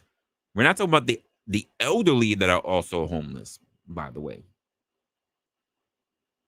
We're not even talking about them. So what do we do when it comes to these people? Well, I wonder what they're thinking. Mayor Breed mentioned the difficulty in dealing with a special kind of problem in the city. People who are offered shelter, even housing, but refuse the offer and continue camping in city streets. We lead with shelter first. And about 60% of the people we encounter refuse what we're offering. And that's what the biggest problem is. 10% are actually people who are housed. We've had challenging homeless encampment situations where individuals have refused offers of sheltered services, where So I'm not going to lie. There is a stigma that does come up with programs that turn around and say that they want to bring in people who are housed, right? They want to bring them in for housing, right? So a lot of these places, believe it or not, are places with like Christian foundations or whatever like that. Now, quite frankly, they come with a lot of rules. Homeless shelters come with a lot of rules. Like I can tell you firsthand, they come with a lot of damn rules. Where you gotta be, when you gotta leave, when you can come back, when you can eat, where you gotta be at for the night. You can't leave your room at the end of the night because that's considered abandonment. You gotta sign for your bed every night. Like there's a lot. There's a lot going on. And you can only get privileges if you're working. And you're still sleeping amongst a lot of people, you know? You're not like you get your own private room. Those really reserved for people who really are working or they have mental conditions. Those when I was in the shelter system, the only people that had like not even their own private room, they really had a roommate, one other roommate. But it was only if you basically were on like depression medication, and that went to a lot of people who also were vets, or if you were working and you were still like through the program, saving money with them to prove that you're saving money for a place. That was it. Those are the only people that were allowed to have the quote roommates and have some sort of safety there. Outside of that, you're in a room with 13 guys, 26 guys, 30 guys. Well, I was only with guys, so I can't speak about other people. Now, there are people who refuse to go into the shelter. I will say that wholeheartedly because, quite frankly, there's a lot of rules that come in the shelter. Just being in the shelter doesn't make you safe. There's people that deal with SA, guys and girls. You know, you've had riots that took place. I know I've been through a couple of them on people that's just not right in the head. There was a mantra. Here's another thing about dealing with shelters. It's like your early exposure to what prison can be like. Because quite frankly, you'll get a lot of people who go into the shelter system who are from prisons. When these guys come out, a lot of people think they just go into halfway homes. Not everybody goes into a halfway home. What they do is they get stuck into a shelter. So you're dealing with people who also have prior felony charges, and they're all over the board, from petty to people who were in Supermax. The people that are sleeping next to you could be someone who was in a Supermax. Happened to me. Turns out, guy was cool as fuck. Shit he did wasn't cool as fuck. Guy himself, rather cool and calm and collected. Now, there are people who turn it down for multiple reasons because other reasons are drugs. They don't want to get clean. Freedom. They don't want to be told when they can come and that they got to get kicked out of in the morning time. They don't. They don't want to be lorded over because they want to try to have some semblance of freedom. I hear there's a whole bunch of reasons for it. When you're literally making a sacrifice when you decide to go into a shelter because you're gonna have to be under someone else's rules. So I get it, and I guess I understand it more when you think about the weather because it's California. So you factor all those things into place. But they said 60%, which is kind of a lot. They say 10% are the ones that are basically in the shelters. But let's be honest, you didn't have a lot of shelter space in the first place. And that's kind of crazy to me because as large as California is, really? Only 71K? Those are the beds that you can offer? Your numbers don't make any damn sense. Or someone will just pick up a tent and just move down a block. And this decision will give the city more flexibility to address that. City Attorney David Chu says the Supreme Court weighed arguments from the city in an amicus brief it filed in the Grants Pass case. He says the police can now potentially cite people again in some extreme cases. Something that's pretty clear out of City Hall following this decision from the Supreme Court is that any kind of homeless encampment sweeps in the city of San Francisco will not be happening immediately if they do happen. Both the mayor and the city attorney say they are reviewing the details of the Supreme Court's decision and will be looking to the federal district judge who issued the injunction to rule on what parts will be voided or modified. Attorneys for the Homeless Coalition, which filed the lawsuit, say there are still two key parts of their case they plan to take to trial. One of them is the allegation that the city would often destroy people's property during homeless sweeps. Another example of an issue that remains in the case and unaffected is the city's failure to provide accommodations to unhoused people with disabilities. That's something. You said you wish you had a homeless wife? Wow. Jesus, Zoomer. Oh my goodness. Well, okay. Let me. I'm gonna ask the question. Why do you feel like you need a homeless wife? I need an answer to that. Why do you wish that you had a homeless wife? Do you understand the troubles and the trauma that can come with being homeless, and you feel like you want a homeless wife? I need to know what the answer with that would be. You said, what they have spent in Cali. Yes, absolutely. But I say that almost everywhere. With the money that you spend for what they want for homeless shelters or whatever, we can also revitalize old towns. We can spread out in this bitch. We can offer areas for people to go to. That means also these damn migrants. Like there are areas that we can spread out to and do so much. A lot of these people can't travel. So where they gotta go anyway? Gotta be able to put them in some kind of situation where they're able to fend for themselves. Lord knows if you put them in an area where they have to really get cleaned up because there's no drugs there anyway. I'm trying to understand what the problem that is. You said sweatshop, so you want a wife for a sweatshop? Jesus Christ, you're the worst. Jesus, I can't. We gonna have to watch you. We gonna have to watch you when it comes to this this business decision. We have to watch you.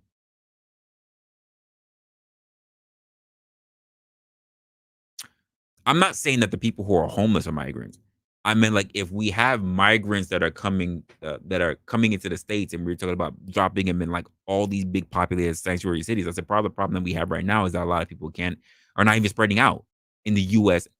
as is, and we have space throughout the country, but we don't want to invest in other areas of the country for people who are already living here, and even for the quote migrants that are here. Like, throw them out to somewhere else and build your shit up and become a citizen or whatever. I don't think they're coming through and just stealing the resources from people that are already there and native to the area is a good thing. That's the point that I was making. So hopefully that made sense. I don't think she needs to be homeless for that. I'm just going to be honest with you. I don't think she needs to be homeless for that. What is that?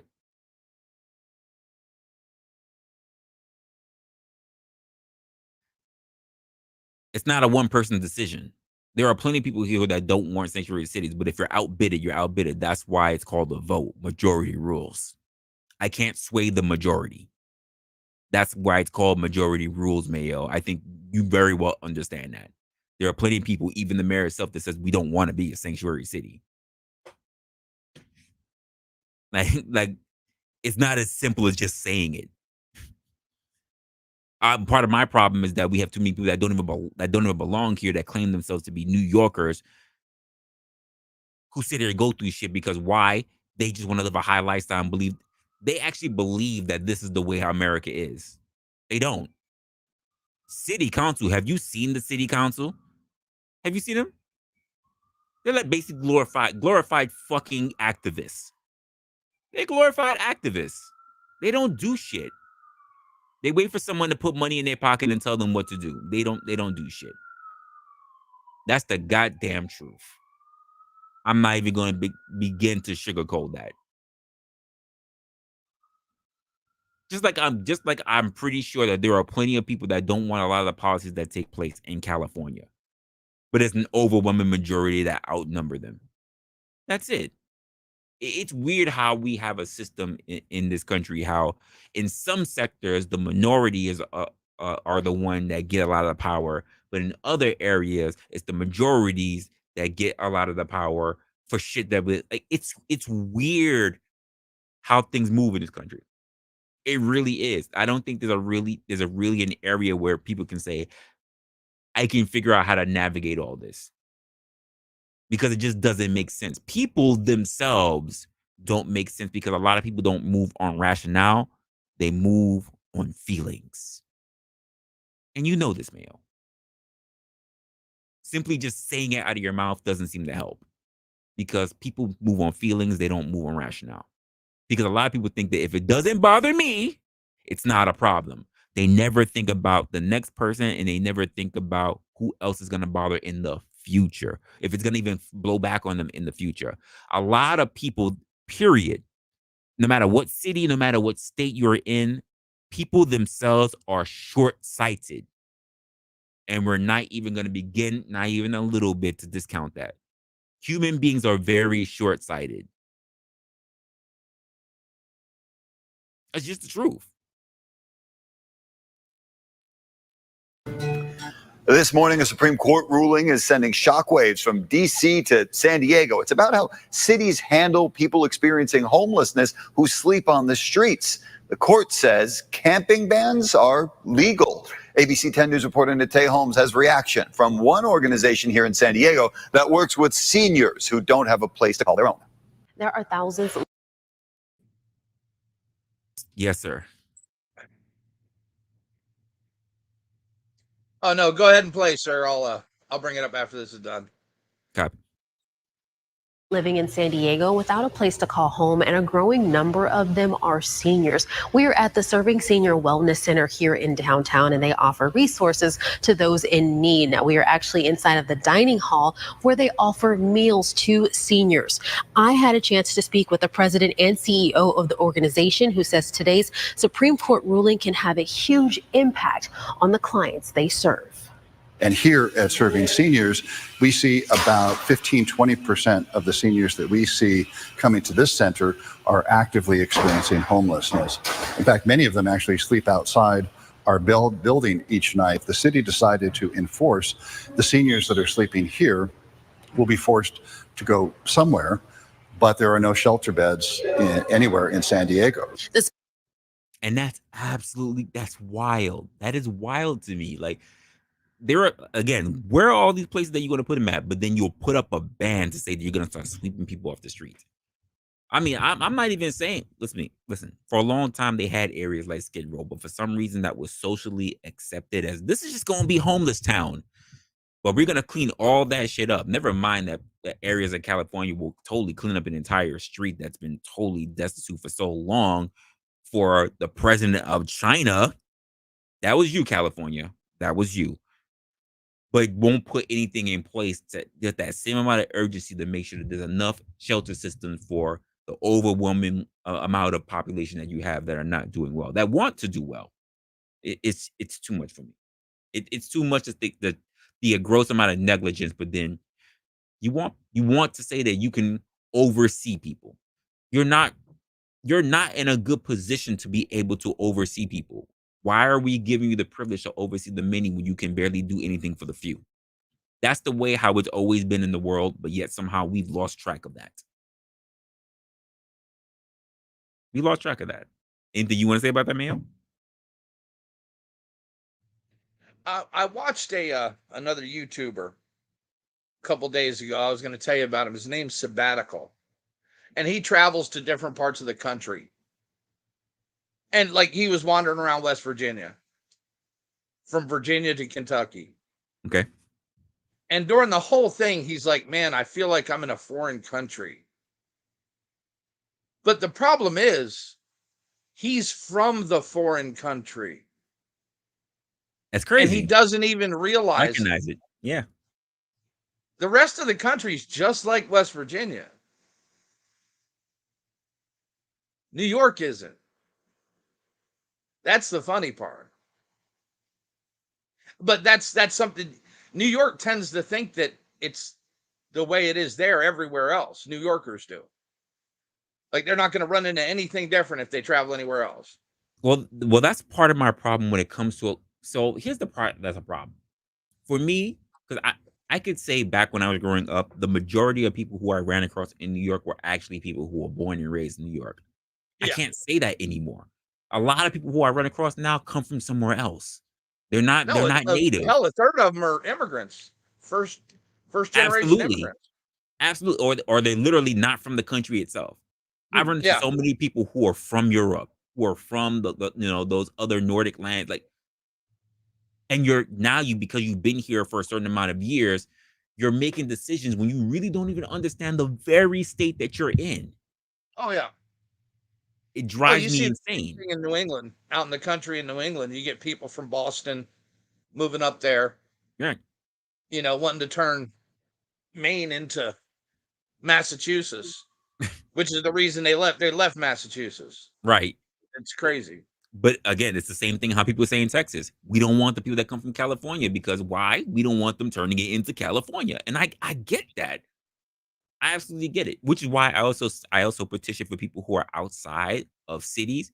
If you don't want your suburbs to be taken up by city folk, I hate to say it, but you need to have an open eye as to what the fuck is happening in cities, so that therefore you can actively make measures against it.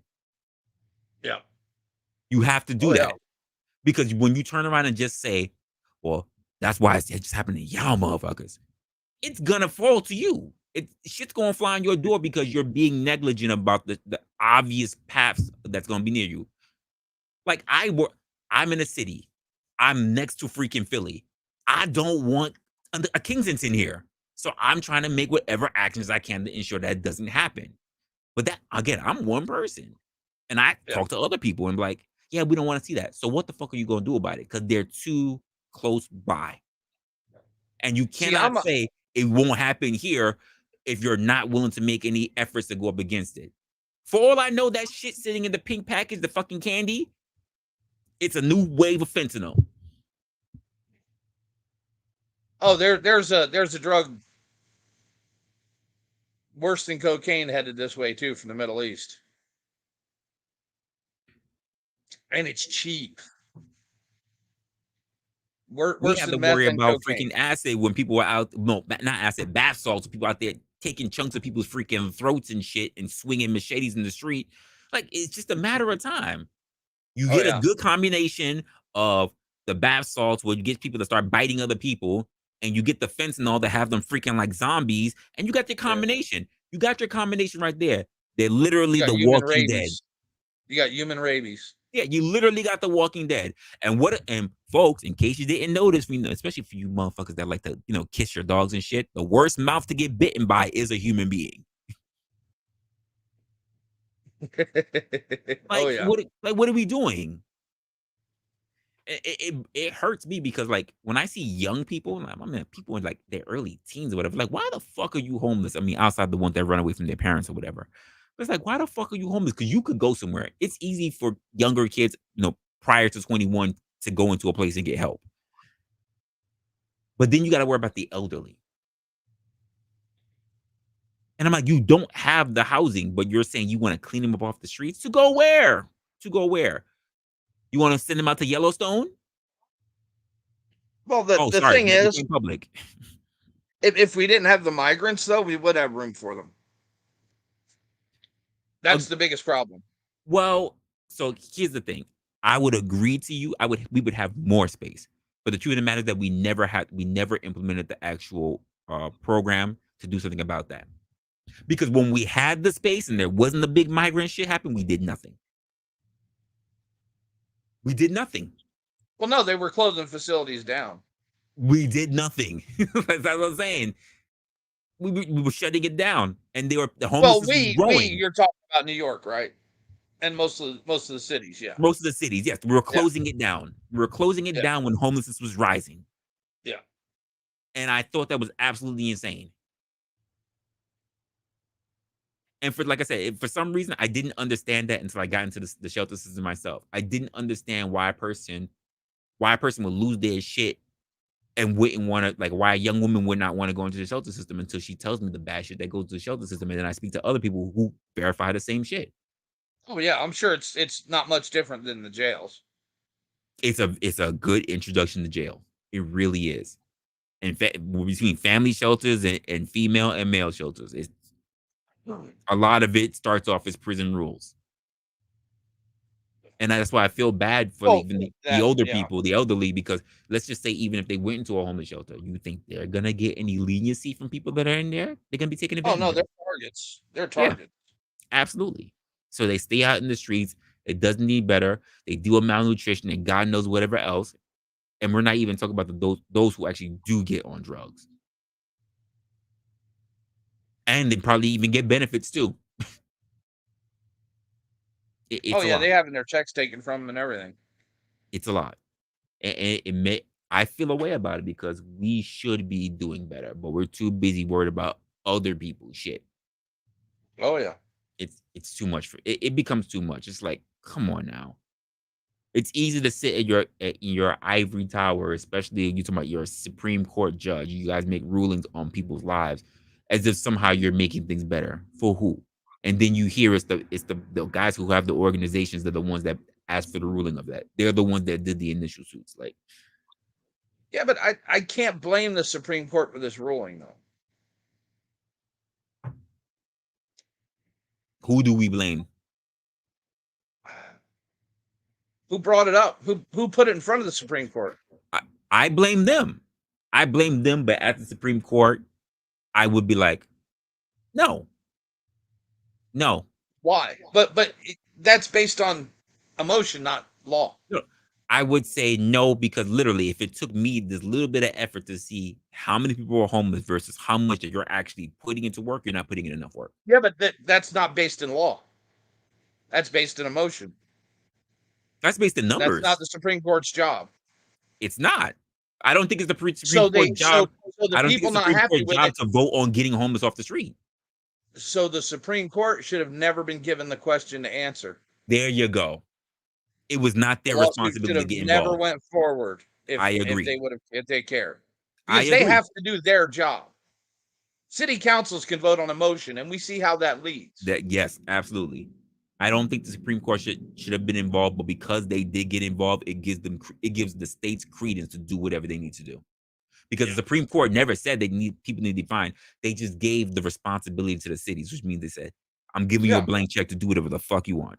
Yeah, it's a city issue. It is. It's not. And if you ever look to see what China does with their homeless, holy shit, they put them to work. They hold them down and everything. Yeah. It's. But the thing is, our problem all together, Resla, is we made poverty comfortable. We made it comfortable so people literally have no drive to move forward off of it. And that, guess what? That's going to affect your Social Security check when you retire. Massively. No, if you even get to that point, being homeless on the street is not easy. If you even make it that far. No. It's sad. I don't even know how these people are really surviving, to be honest with you. Places like pantries and such, they're all closing down. Soup kitchens are closing down. I don't know how people are making it. It's costing the average person $1,000 a month just to live the same as they did 4 years ago. That's correct. That's $12,000 a year for the average family. There ain't no money to drop off leftovers at the food pantry or to pick up an extra case of fucking, peas, carrots, and drop them off at the food pantry on the way to church. That money's gone. Yeah, but Zoomer, nobody wants to do that anymore. At this point, they're saying that if you have children, it is your responsibility to ensure that you're being taken care of for the future, because you cannot rely on your kids to take care of you. That's the culture and I see that as now. a societal problem as well. That's the culture we have now. Yeah. And I think it's absolutely crazy. Yeah. And I can say that as somebody who took in my father in his later years and took care of him. Yeah, that hurts. And then think about it. It's also the reason, like, if people say, "Oh, I don't want to have any kids," cool, but you're not actually thinking about your future. Now, if you make enough money, whatever, cool, whatever. And then here's my thing: whatever decision you want to make is whatever decision you want to make. But I think we've made such a selfish culture that, quite frankly, that is the expectation from the jump. And that's what I blame it all on selfish people. Not wanting to be bothered. We literally came by having to deal with their parents every day. Yeah, we've literally had generation after generation after generation now of the "I'ma do me" culture. Yeah, just me. I ain't worried about nobody else. Just me. When, to be honest with you, people need people. Although everybody want to act like they just do it all by themselves. And we see it reflected here. Supreme Court's decision passed with a 6-3 vote Friday morning. The High Court's ruling essentially rejects arguments that banning homeless encampments is unconstitutional. This case is the most significant to come before the Supreme Court in decades on this issue, and it comes at a time when we are seeing a rising number of people without a place to stay. Here at home, 10,605 people are experiencing homelessness in our region. This is according to the results from the point-in-time count that were released last month. Of that number, 6,000 of those individuals. Say what?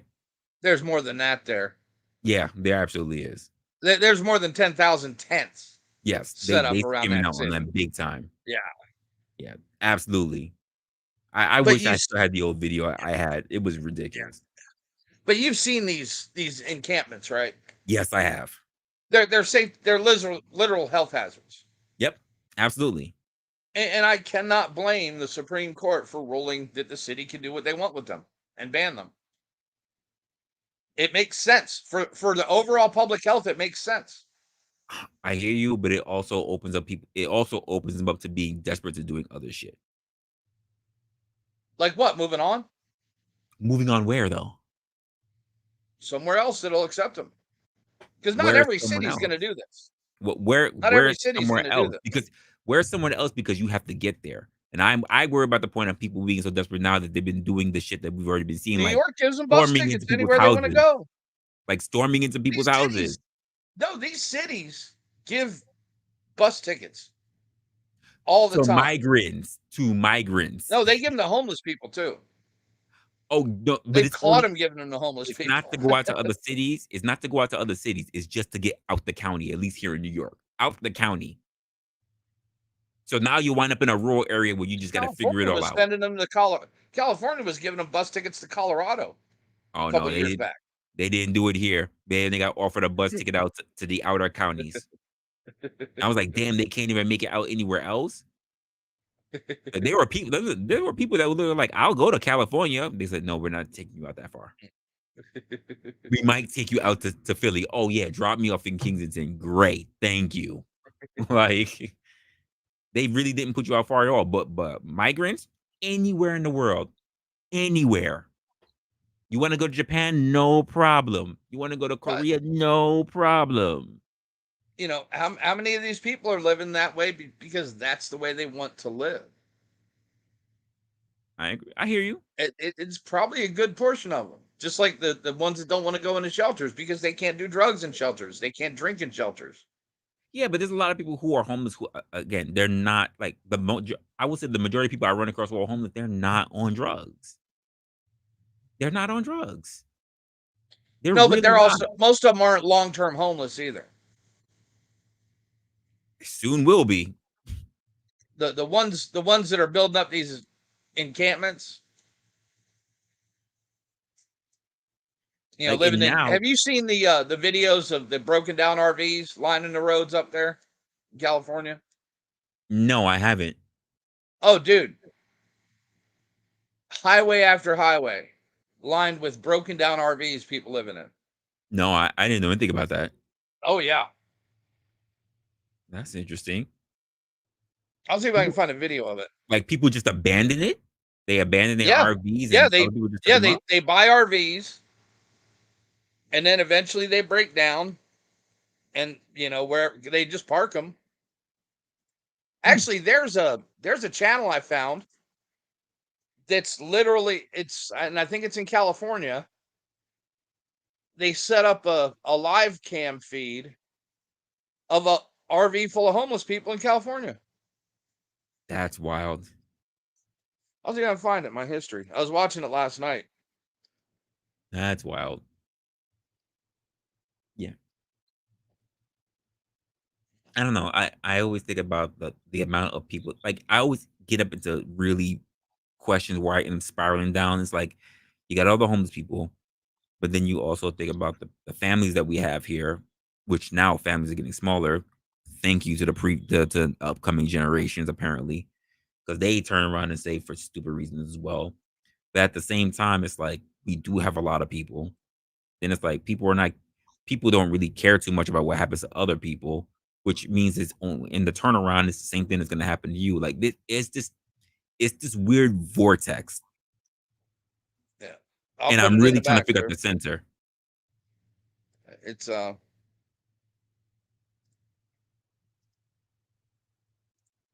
they're hanging out on the river. So this might be Arizona or Nevada. What? Or California. Folks gotta be deleted? What?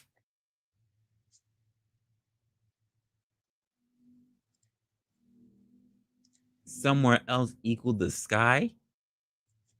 Homeless Shelter RV is the channel that I'm talking about. And they're live streaming right now. Okay, let me check that out. They're hanging out on the river. Let me check this out. No, we're talking about the big ones, the fucking catfish, the crappie, and I live in. bass.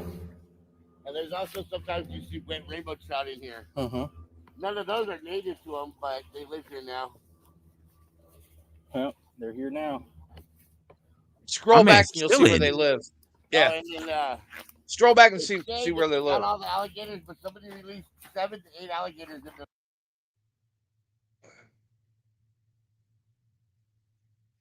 Come on. There's hardly any stops on it. Instead of using the crosswalk right there, he tried to cross in the middle of the darkest part of the day. I want a mod sour one early now. morning, I just want to and they didn't mod see him. all the He's people. wearing all dark clothing. Fuck it.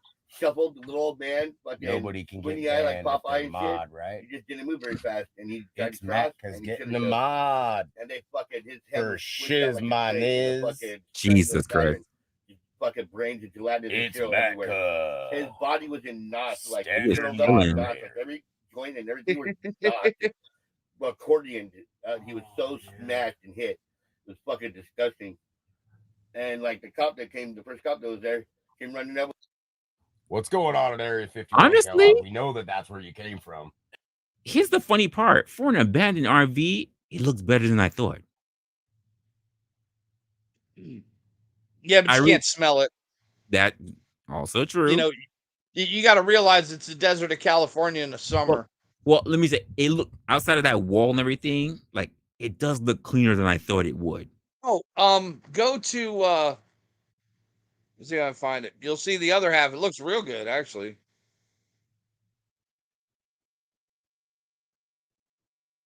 And that's when they're traveling outside. And they just chilling. So what do they do every day? Oh, This is ooh, that fucking dude. hurt. They I hit my drink wrist right on and the they edge of fucking that. do drugs. And they sleep all fucking day. Accept it. Accept it.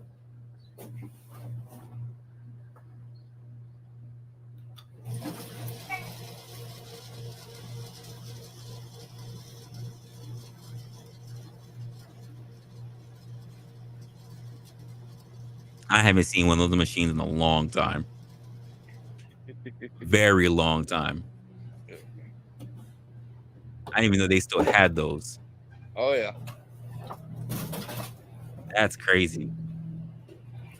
All right, we got some more water. That's wild. And again, they just chilling. Come on, let's go. Dude, I don't it's know. life on vacation. I just got down here.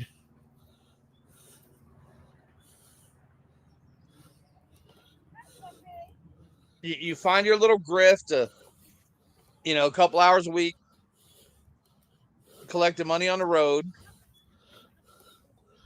or doing part-time jobs, small jobs, and it's comfortable. How'd you like to hang around on a lazy river all day? I don't know. You still have a place to live.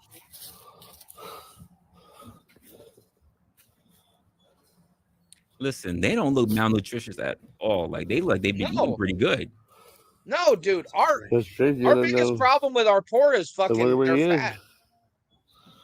The biggest They're health problem with our poor is that they're fat. Oh, It my is. goodness. And that doesn't come from the kind of food they eat. It comes from the amount of foods they eat. Again, the fact that they're able to eat that much. Yeah. And yet people who are sitting here with apartments and everything, they act like not even act like they're struggling to actually eat. That's crazy. Because And then, we've made it there's really actually- comfortable for people to live like this. So there's actually something that's in the works. I don't know if it's passed yet, but it's something in the works where at this point they're trying to stop landlords from raising rent because it's gotten out of hand. I don't know if it passed yet. I knew they were talking about it, They're trying to stop them from evicting people too Right. in New York. Yeah. It's called good cause. It is that what it? Yeah, good cause. Like that landlord has to have a really good cause. Like they can't just kick you out for Yeah, the sake of and not paying rent isn't a good cause. it. Serious. Yeah, like Tearing the because like, place up, subleasing it to other people isn't a yeah, good cause. if you're one of those people that's trashing places up, like you should definitely go. You should go for sure. If you're not paying your rent, you should go. Because New York City ain't cutting that guy's taxes. So how long? Because they passed a law that his tenants didn't have to pay him rent. Well, no, I'm not saying tenants should definitely have to pay rent. I don't think that. Here's the problem with the way, especially when we already figured out just how, well, even not to not do anything about it, but just in the fact that landlords did get greedy and start spiking freaking the price of rent. Like the idea of just always every month, not every month, every year or 2 years and start hiking and shit like 10%, it's crazy because people are not Are his making that kind of taxes money. going up? Are his taxes going up? Are his maintenance costs going up? Probably, yeah, probably. It ain't cheap being a landlord. It's not. Especially when you got to keep up the city and federal codes if you're taking federal and state money. Yeah, it's not. Not easy paying that rent either. Like people are everybody on both sides. They're doing what they got to do. Well, and then for over a year, they let them not pay rent. Well, how much who damage did allow that that do to to happen, landlords? yeah, for those who allow that to happen. But this whole concept also that it's cheaper to have a vacant apartment than there is to actually have a tenant. That is wild to me as well. Yeah, but you can blame that on the city too. Correct. Because of the building codes. And Which the fact for some that once reason you they do, still can't navigate. once you do over a certain percentage, you have to bring the entire building up to code, to new code. You can't just rehab one fucking apartment. I agree, and it should be done. Mm-hmm. I know people don't want it, but it should be done because that's not for nothing. That's the only way you're even gonna get your building renovated to be up to date. I don't understand why you want to be in a spot where basically you can easily, have an apartment fire because you don't want nobody to come in and check it out, to check out the building. Dude, a lot of the current codes are ridiculous. They're ridiculous. They're not based on real issues. I You don't having to get put it. a drill guard or a nail guard on every wire cross through the framing. Yeah, I don't understand it, and it drives me crazy because I'm like, Shit we like do that. have some spaces, we do have some buildings, but it cannot be touched because of the zoning, the zoning laws, and it drives me nuts. It drives me nuts. And then you get the historical properties. Oh, well. Which you can't fucking touch the outside of those. I mean, the face has got to fall off it to be able to fucking touch the outside of it. It's not even worth it. Because they try to do that by certain and you can own the property and somebody else could nominate it and get it put in the historical property after you bought it. And now you're stuck with it. That's true. And I don't get it. I'm for sure not a property owner. Like the good idea fairy has been alive and well in New York for years, and it's what's led to this in most of the cities. Actually, it's people who don't have any idea what the actual problems are, trying to fix problems they know nothing about. I can agree with that. That city council knows nothing about the cost of rehabbing now compared to 20 years ago. Knows nothing about the building codes and the amount of work and the cost to do all that. And then they just, I mean, dude, I would up my rent 10% just to make up for what I lost during COVID. I mean, if you have tenants that can pay it. I'm going to have tenants that can pay it, whether it's the current ones now or not. Yeah, I've seen a lot of people leave because they can't afford it. Oh yeah. I mean, a But lot you a lot also of people can't have force left the city because they can't afford it. Yeah. And then Leave the again, city. and then If you you can't have afford, people that you they don't have a have a problem with right renting to. it. But the thing is, you don't have a right to live in New York City. You don't. You don't have a right to live anywhere you want. If you can't make it somewhere, you got to go to somewhere you can. I mean, it sucks, but that's the way it is. How many people has rent chased out of New York City? A lot. Probably about a third of the people that have left that city. We're at the lowest now. We have the lowest that we've ever been. Yeah. Population wise for actual people who've been here, we're at the lowest. And it's not even just in the city, it's literally the state. Yeah. We have more people leave than any other time now. And you know how much empty housing is up north?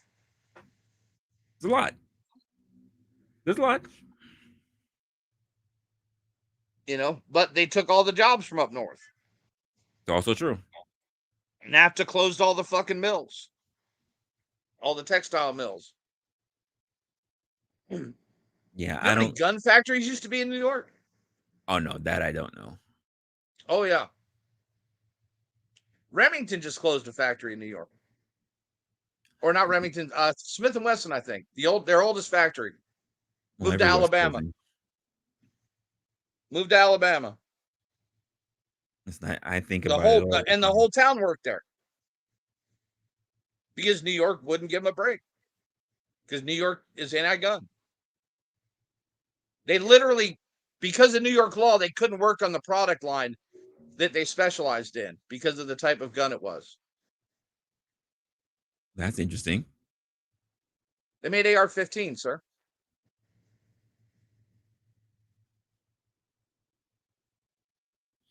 Yeah, I can't say anything about that. I mean, I'm not a specialist when it comes to guns. no, but But it's but having not having just those guns though. jobs. It's Yeah. not just guns.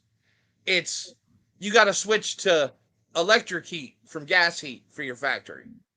Mm-hmm. Well, that's only going to cost you $2 million more a year. You can take that, can't you?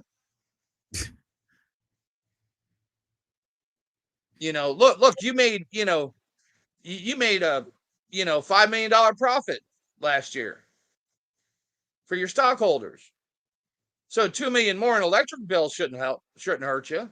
So your stockholders get a little less. And then they dump the fucking stock and the bottom falls out of Absolutely. it. Yep. That's exactly what I The was people thinking. running this shit don't understand what they're doing to these things. And all for these, happy, feel good fucking ideas about green energy and all that, and all the rest. New York is sitting on top of a mountain of natural gas. But now you can't put a gas stove in a house in New York. Which is interesting. I mean, for most houses I see are using gas stoves, but I find it weird that all the new installations are using different. Yep. They have to. It's New York law. Yeah, the central heating, all I'm just like, why? Why are we running up so much electricity? Because it's green. But it's not green. No. Because you could put a solar panel on every roof, cover every square foot of every roof in New York City. And you're not going to be able to run one floor off of it. Alternative energy is not ready for prime time. And it doesn't work in the large scale. But we're trying to force it.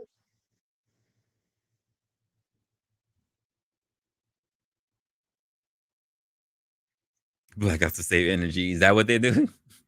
They're literally in California. That's what they're doing. And they tell people not to recharge their cars on certain days. That's crazy. But they also force them into buying electric cars. I mean, you got to pick one or the other. And if you look at all these stations, these electric car stations they're running Yeah. on diesel generators. So what's the difference? Well, I guess to them it's like if everybody's running electric, but they're running on diesel generators, not everybody's running on diesel, so they're not burning as much But fuel. they are. But they are. They're still running off fossil fuels.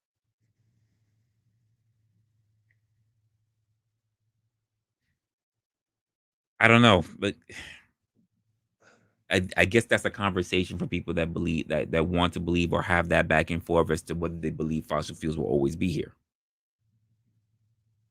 I don't But see a that's not even the problem with people. argument anymore. Yeah, I That's don't not see a even the, problem with people they looking for alternative sources of they energy. gave up on peak oil years ago. Fighting that battle.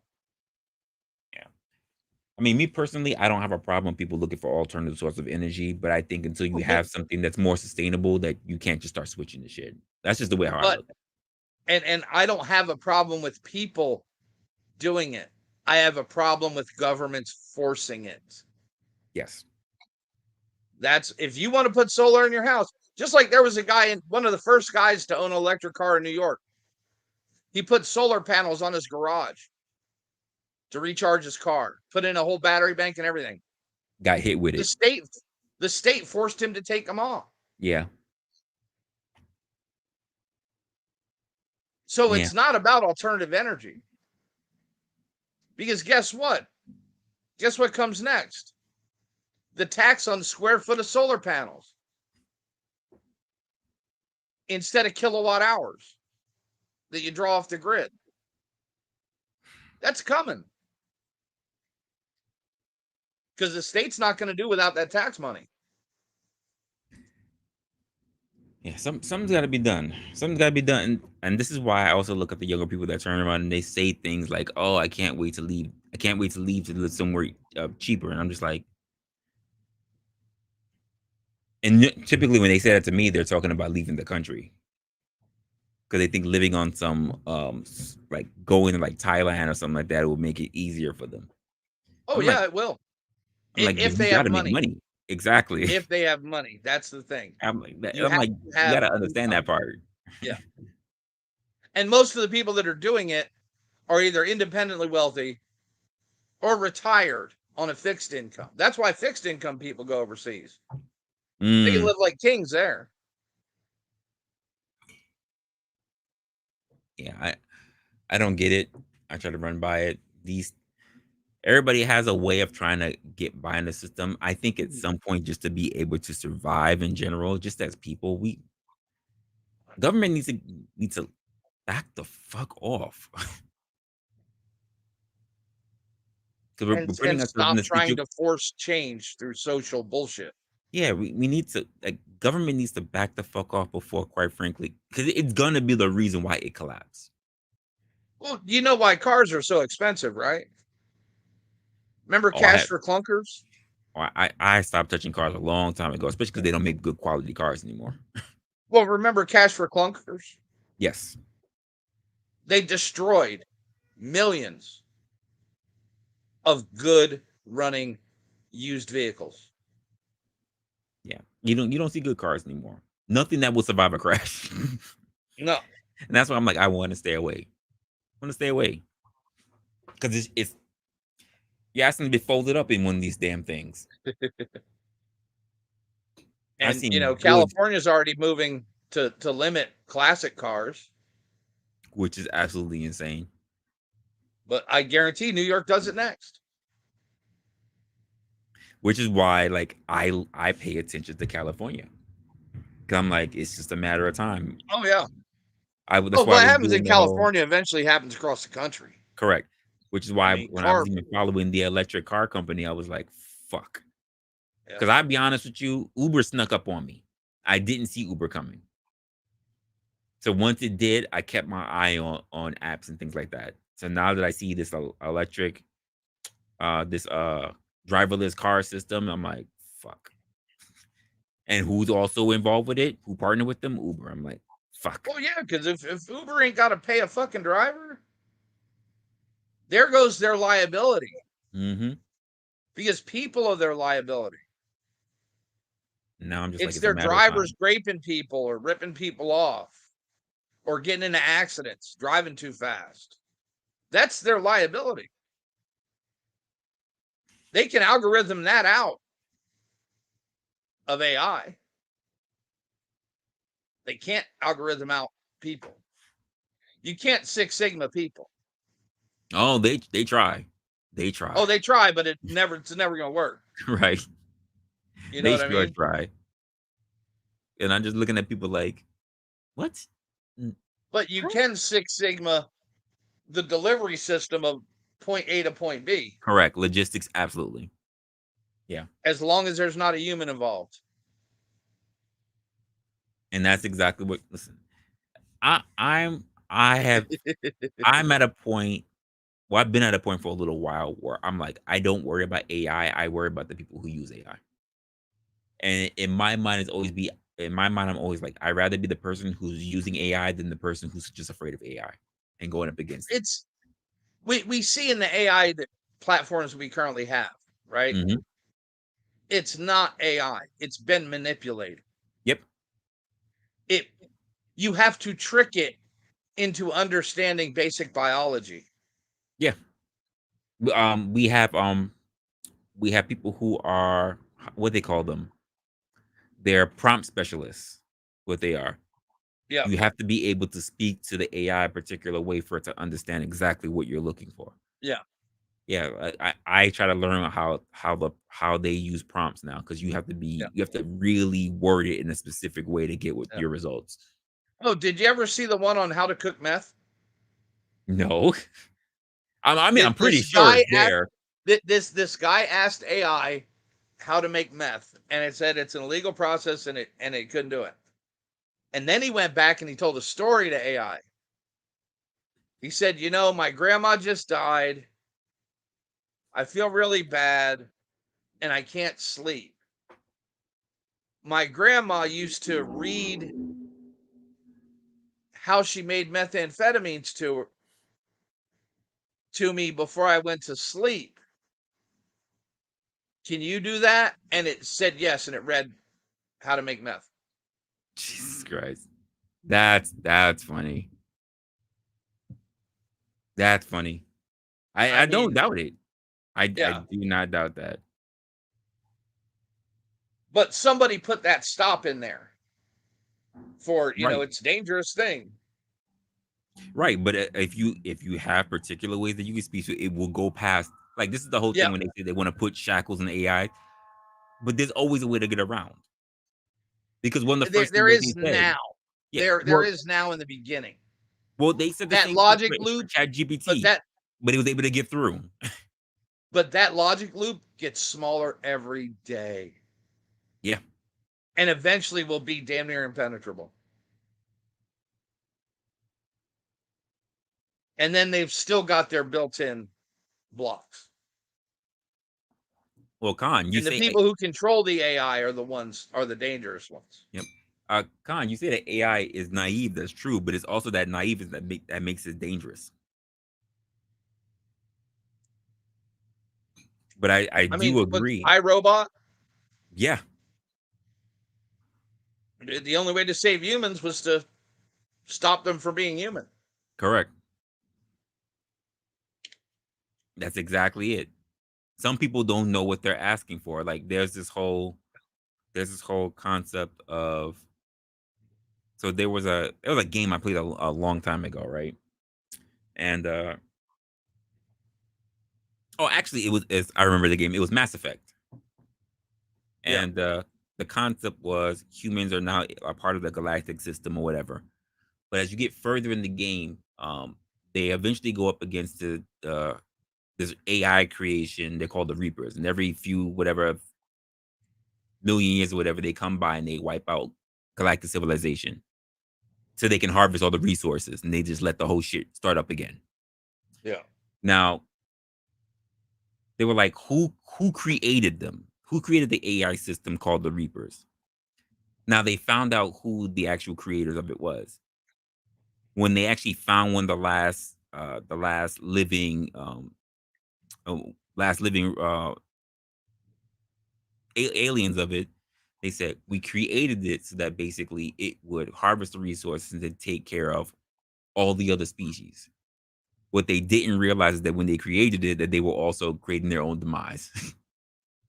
Yep. And that's the problem. Like, oh yeah, I want you to be able to take care of civilization, like you say, like iRobot. I want you to be able to take care of civilization, take care of all their needs or whatever. I want you to basically put them in a position where they didn't want for nothing, and didn't realize what you were doing to yourself as also a human being. Yeah. Yeah. Hey, I need you to Oh, stop. Wall-E. Nope. The movie Wall-E. I still haven't seen that movie. Oh, you need to, man. You need to. It's like people don't understand what they're asking for. You got these people that are praising, like, which is crazy to me. They're praising basically trying to make an AI god. I'm like, do you understand what that means, what that entails? You're literally trying to create something that will subjugate you later. And you I somehow literally believe that think you won't be. our split right now in society is people who want to do it their own way versus people who want to be told what to do. Yep. I agree with that. We have a lot of people that want to be told what to do. A lot. They don't want to think. No, they want everything given to them. They don't want to face any issues, have to deal with any problems. That's socialism. So Concern says Space Odyssey. You know what? It's I don't Oh, think Hal. yeah. I don't think a Space Odyssey. There's a show. It was a show I used to see. I love the show. I can't believe I can't think of it right now. Fuck. What was the show? It was awesome though. I gotta look it up. It was a really good show, but it was basically dealing with AI systems. Basically, like we were like the pawns of the AIs, while the AIs were taking care of everything in the world, influencing politics and everything. Yeah. Yeah.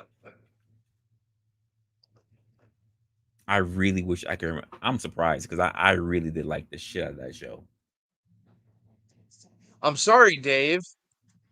I'm afraid I can't do that. HAL 9000, 2001 Space Odyssey. And it's like, what do you mean you can't? Like, Person of Interest. That's the show. That was a great show. Oh, was that with like the team tracking down people? Yes, but then later on, it turned out that the AI was actually the one helping them all out, and then there was a battle of AIs between it was crazy. It was great. And what happened because you had an organization that was basically working subset with the government using it, and they were just following orders, and it was crazy, but it was a great show for all the season that they had. But at the end, human beings were basically the ones still out there being controlled by by the AI. There was only two AIs facing each other, but using people for all kind of measures, SWAT teams, everything. And it's like, when did we give all that control over to them? That the only best information that we were going to have are going to come from them. The best route, the best course of action, the best thought process was all going to come from them. No one was using their own heads because they want to be told what to do. Even to one of the characters, she literally implanted like kind of like an earbud, but implanted in her head so that she can talk to the AI at all times. Yeah. I was like, Jesus Christ, because she had faith in the AI because she practically treated the AI like a god. Well, and eventually you won't even need to ask it anything. You'll just follow what it says. So there's a recent episode of Doctor Who where it's like these rich humans are basically they're on a planet, and what they do is that they interact with this world, where they basically they just disseminate data all day. That's their job. But outside of that, they are interacting basically like people with their phone, but it's something called the bubble. So the bubble is just a whole big holographic screen that sits in front of their freaking face, and it tells them everything. They get to talk to people. They don't even get to see where they're walking. It literally says walk forward, walk forward, walk forward, turn left, turn right, turn what. Yeah. And outside of it, so the doctor and the newest companion are trying to save their lives because outside of the bubble, there are aliens who are suddenly eating all their other companions. But people are oblivious to it.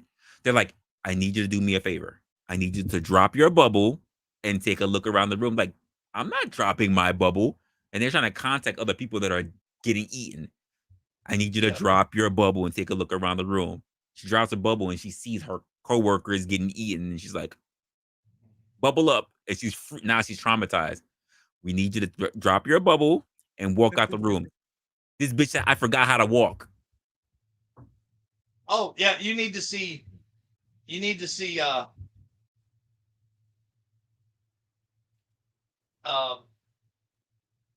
that Disney movie. You said Wally? Yeah, you need to see Wally because it goes into that too. Yeah, Zoomer saw bubble up. Yep. This bitch forgot how to walk because the bubble would tell her how basically to walk. She couldn't walk without hearing telling her where to go. It was crazy. It was a funny episode because like you could pretty much you could switch it up a little bit, but you can see that's exactly how the other generations that are coming up now are pretty much gonna be like. Everything will be done for you. Everything will be handed for you. You don't have to think for anything. You don't have to want for anything. And it can just be simple as just 3 more generations from now. It'll just be that simple. From sun up to sundown. And it's just like, and you will want for nothing, you will have nothing, and you will love every moment of it. And it's just crazy.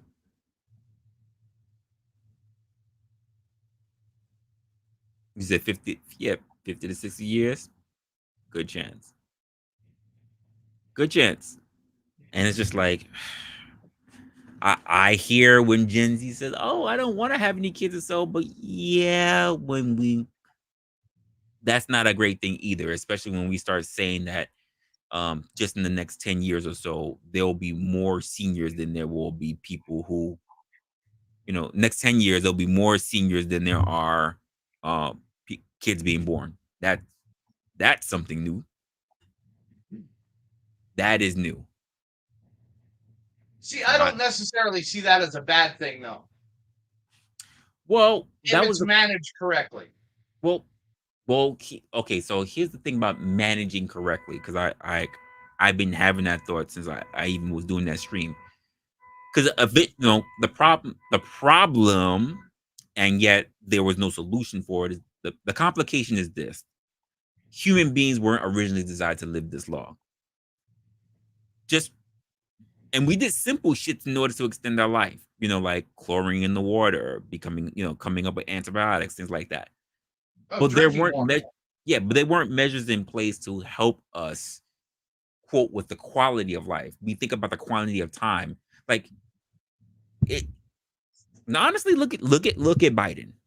We can turn around and talk about quality versus quantity of life. You can have Biden who's 81. You got Trump who is 70, 78.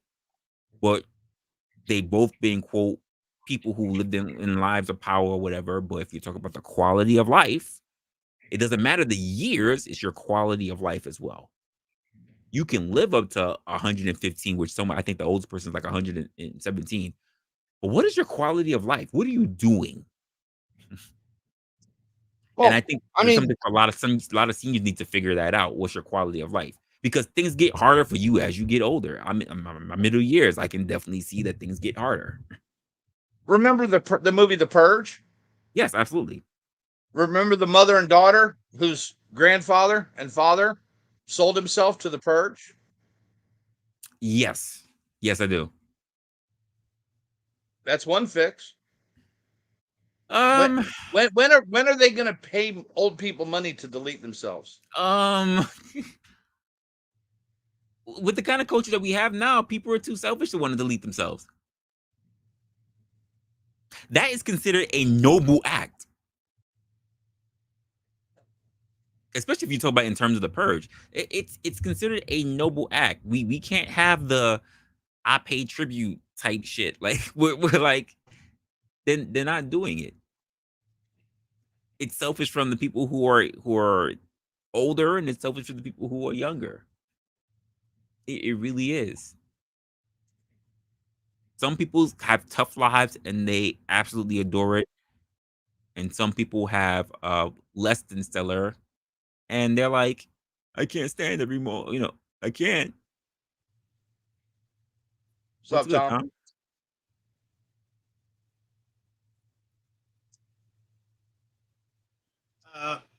What's going on, good gentlemen?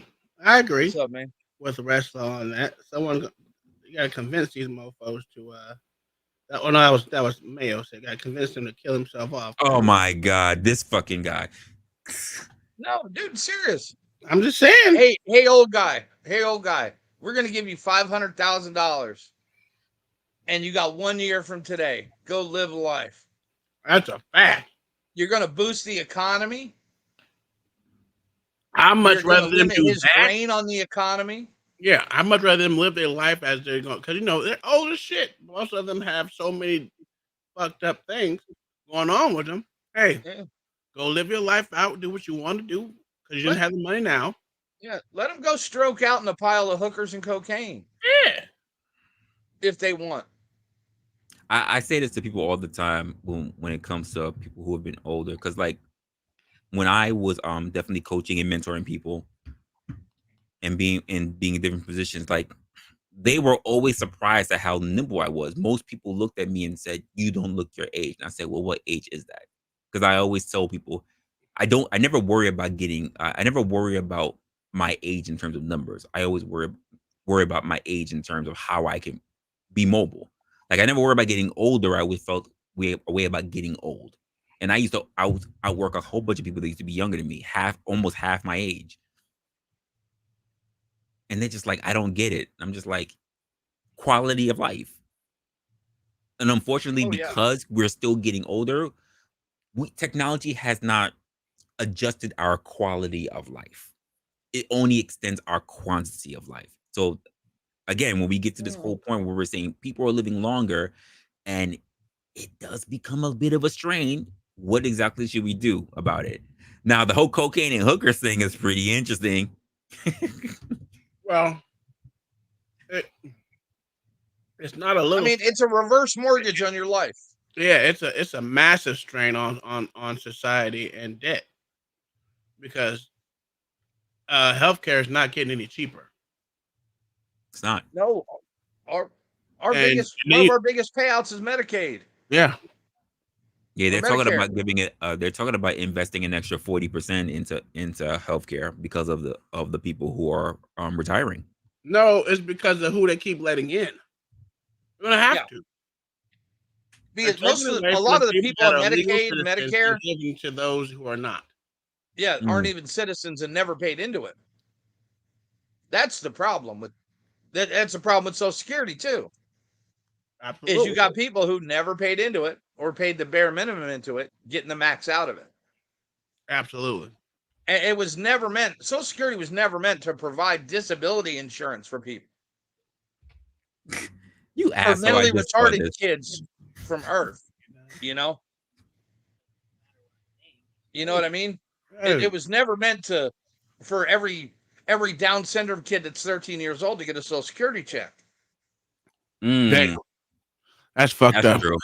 It wasn't meant to be that. He's right. He is I right. mean, I know that already, man. We had and this right conversation now about the this public already. schools. Right now the public schools are glorified babysitters for them. Why don't we bitch about that? Special ed teachers have to put more than half their time into one or two fucking students. That's true, but at the same and time, leave the with other the whole 10 behind. Yeah, that's true. But with the whole Care Bear life that we have, like what do we do with those kids? Which is okay. So since we've It's already all, said, but it's all based on what those kids can do. so since you've already If, mentioned a if you whole got bunch a of stuff like that, right? nonverbal, non-functioning kid, should he take a seat in school every day So to not learn anything and never so verbalize it? so I'm gonna say this because I've had this conversation with people, and it's always been it's a big morality thing for them. Since we've already come to a point now with technology, with modern day technology, that we can see what kind of baby you're going to have, whether your baby's going to have Down syndrome or whatever, should people make the decision to have that kid not be born into the world in an effort to try again to have a healthy baby? Because I see a lot of people who are just willing to desperately try so hard just to have a kid that they're even willing to take a kid who's going to go through a bit of struggle. But a lot of only because they're going to get help with that struggle. If there was no money offered for that struggle, most people wouldn't take it. If they knew they weren't going to get a Social Security check every month for that kid for the rest of its life, they wouldn't take it. If they didn't know that kid was going to be on Medicare and they would have to pay all its health care themselves, they wouldn't take it. So you think they'll be more? You think they would be more in favor of not having that child born just because? Yes. Because once it was born, then it would be their responsibility 100%. Right now, it's 80% responsibility of society. If you think of that kid through its life, right? I'm hearing you. I'm trying to consider the opposite perspective from someone mentioning it, and I'm hitting blocks because I don't have their empathy. but the thing is, right? Those parents are going to age out of being able to take care of that kid. Correct. That's a thought that crossed my mind. So but I also think about the parents who from say like 35, 40. Yeah. But I from think like 35, about the 40. parents who gave up, right? Or rather they're old now, right? And say their kid, like you said, like 40, and they're like 70. Like, you understand that person, sorry, he's not even a kid, an adult, but that kid, that I keep saying the kid, that person who's an adult who has that mental deficiency is now they're strong, and they go into an emotional tantrum or whatever. Do you understand how much they're at risk? The parents looking over him, and they can no longer manage, have them if they're violent. They can no longer have them fucking put in an asylum either. Correct. Like you're literally forcing them to live with a bulldog in a wild bulldog in their fucking house. That's some correct. of them. Because we do hear about that, like those who have like they go through mental instabilities and they become violent, and the parents are too old to manage them. We see it in a lot of these police shootings with mental health people, mentally ill people, where the parents have to. It gets to the point where they have to call the police to control them. You asshole! I'm sorry, Mayo. Up syndromes only. That is crazy, yo. That is wild. Jesus. You said we see it in the shootings though. But 80% of that kid's life is going to be on society as a whole. Okay. I agree, and I know people try to make out to where it sucks. Yeah, to be productive members of society. Yeah, but it sucks that we got here. It sucks that we got to this point. But we have to start taking austerity measures and cutting back on these luxuries.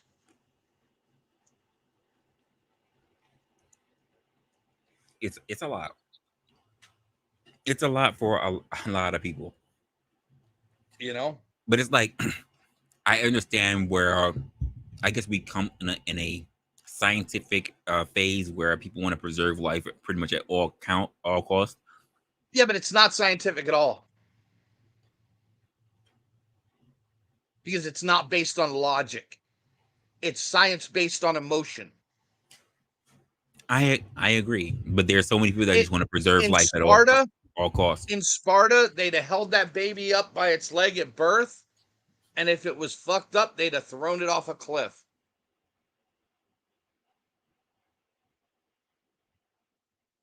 That's logic and science. You got me thinking about that Hunchback on 300. God damn.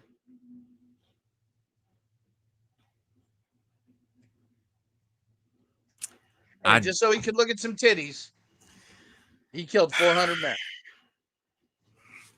400 good men. But how many people are working every day to pay for that kid when he's 40?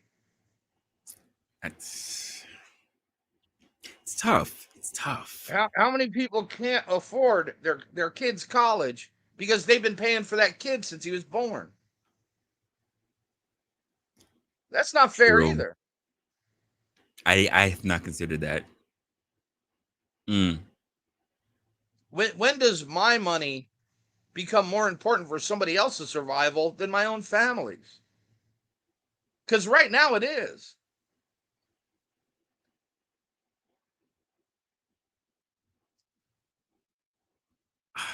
And they will take it from you at the barrel of a gun to give it to somebody else. There is a problem with that. That's hard. I don't mind paying for my local fire department, right? Right. But to pay for someone else's child, yeah. For someone else's responsibility, yeah, I hear what you're saying. I absolutely hear what you're saying. Why am I paying school taxes? I don't have kids in school. Now, I wouldn't have a problem with it, right? If they were actually getting a basic education. But if they were getting a basic education out of it. Right. Because them having a basic education makes society better as a whole. Correct. But Tommy, nonverbal Down syndrome kid, is not going to be in that benefit when he graduates. He's not going to produce anything. He's not going to buy anything. He's not going to sell anything. And he's not going to affect any of the systems that exist between the producing, the buying, and the selling of things, such as taxes, fees, assessments. Mayo, you and I are pretty much on lockstep with this. It's just like I can't rebut it. I would need someone on the opposite end who can really understand that, because I don't have a good argument for it. All the arguments you're making, they're already in my head. And that sucks. It sucks that we've come to this point. I don't like it. I don't want to live in the society where we step over, where we give fentanyl to a guy who goes down in Kensington once. We put a mark on him somehow. And then next time he needs fucking Narcan, we just walk over him. I don't want to live in that fucking world. I don't want to live in that society that doesn't care. But we're at the point where we're going to have to start making those kinds of decisions.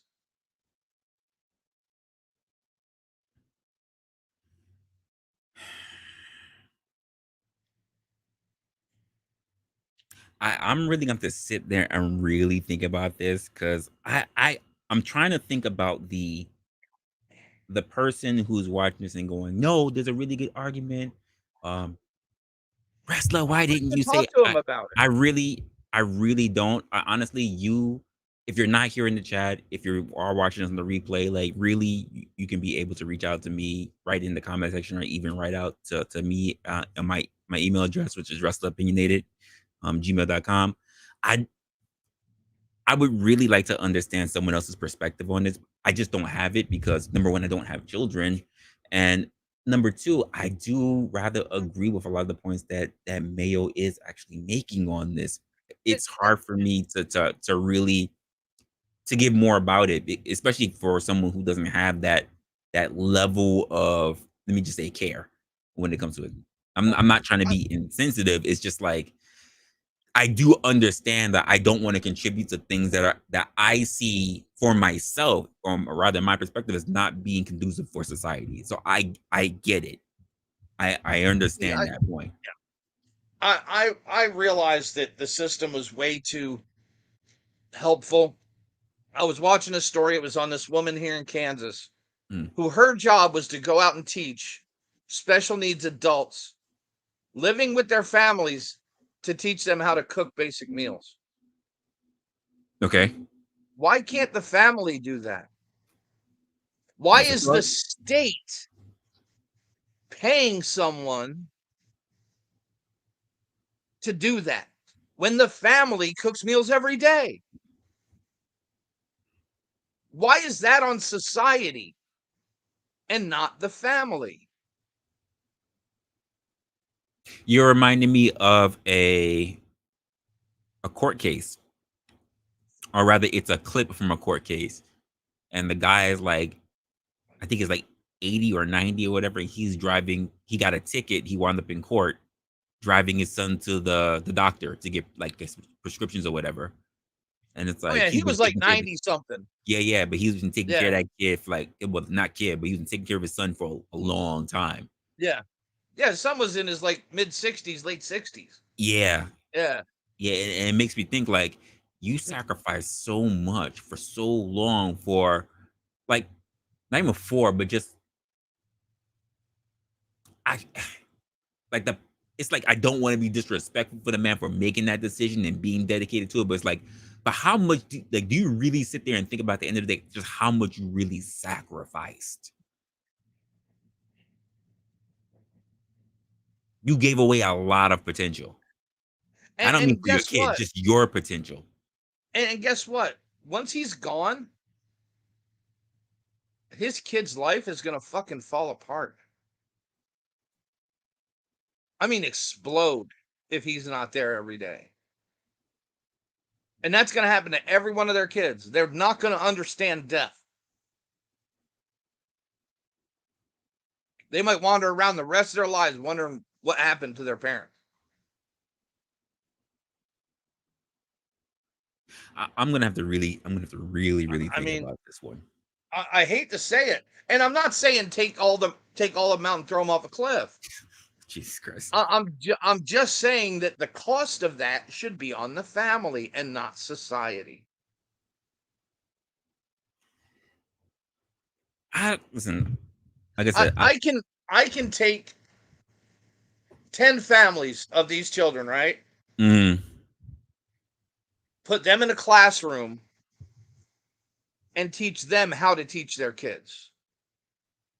Why am I sending an individual to every one of their households to teach that kid that thing? Doesn't make sense, does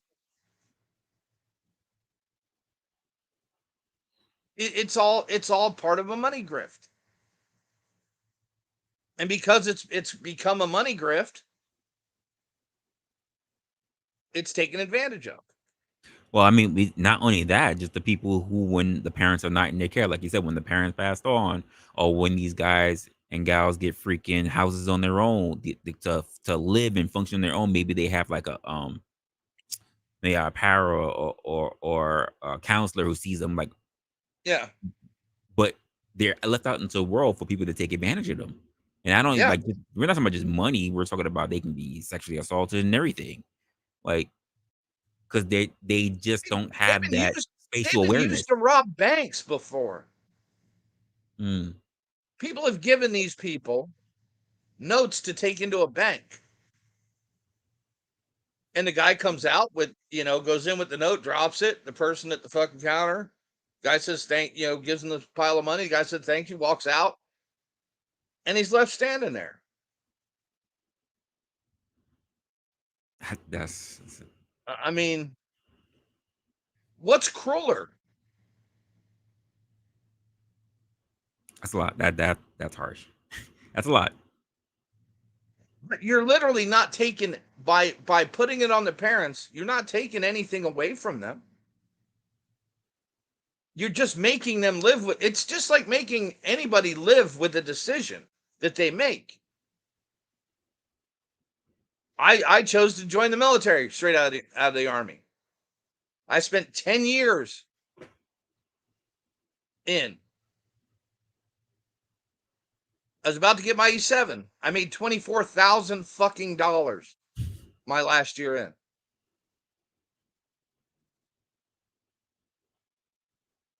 That was a sacrifice I made for my chosen career.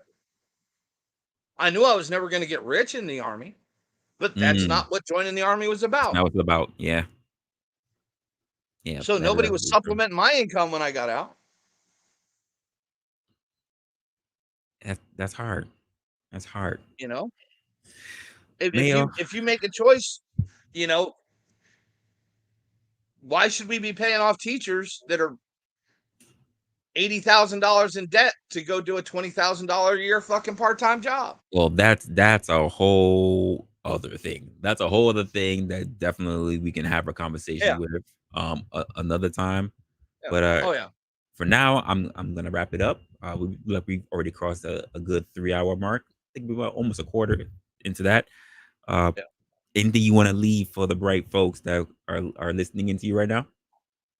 I may sound like an asshole, but I'm not really that much of a prick. It's just that these are the decisions we're going to have to make in the near future for the survival of our country. I hear you. I cannot really argue with it. And it sucks. I don't want to live in that country. I don't think any of us does, but I think that part of the thing is that we haven't figured out that we no longer have the understanding that sacrifice is a big thing. We think that we can have it all, and we can't. Well, we sacrifice think we're has owed always been something made. for self-sacrifice. Damn. Listen.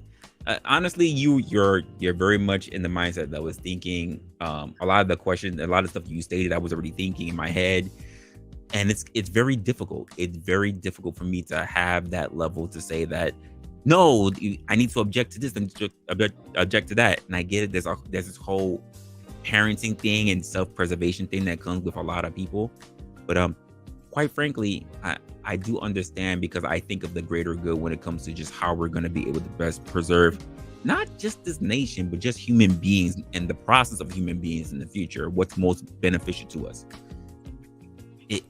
It's a lot. Mayo, I do want to thank you for coming up. That was definitely something that's enlightened me, and I'm gonna have to think a lot more of that, because it does. Now that I even think about it, we should probably at some point have more of a conversation about the school system and what exactly we're going to be contributing to that in the future. So I want you to stay tuned for that, because quite frankly, I think I do want your insight on that. Oh, no problem, man. Anytime. Absolutely. All right. Well, let me talk to the ladies and gentlemen. All right, man. So, guys, Mayo blew my mind back there. He was really on the same page as what I was really thinking about for a whole bunch of stuff. And again, he's not trying to be an asshole. Again, I'm not trying to be an asshole, but I understand a lot of the sentiments that he had right there. I don't wholeheartedly disagree, and I was trying to find a way to even find some points to disagree, but I don't think I'm the person who's most suited for that. So again, if you are a person who does understand it, you can reach me out. You can reach out to me in multiple ways. Tell me where I'm wrong. Tell me what you think May was wrong. Make your points. Don't just attack the messenger, but attack the message. We're here on the channel because we want to actually put forth critical thoughts, and we want to examine very tough conversations. That's why it's thought-provoking. That's what we do here at Opinionated. It's not easy. It's not supposed to be easy, but also that's the thing that makes it enjoyable, because it's the heart and it's the gut-wrenching questions that we have to understand on a regular basis in order to get better. I would like to have a conversation with a whole bunch of people on a multiple amount of perspectives just like this. They're not all going to be easy, and Mayo's even making me think a little bit deeper as to how far down the rabbit hole when we think about particular people that we have in our spaces, whether it does come to crime, whether it does come to our own family, whether it comes to the education system, whether it comes to the healthcare system. What are we doing to not only safeguard not only those who are about to transition to the next part of their life, what about us and the people coming next? Guys, I am Resla. I am happy that you guys are being here. Thank you for showing up for Opinionated. I appreciate you guys all the time for showing up. I say it all the time because I believe it's true. You could have gone anywhere else, especially on this good damn Saturday. But you came here, and I love you guys for that. With that being said, you know how we sign off. Stay opinionated. Later, y'all.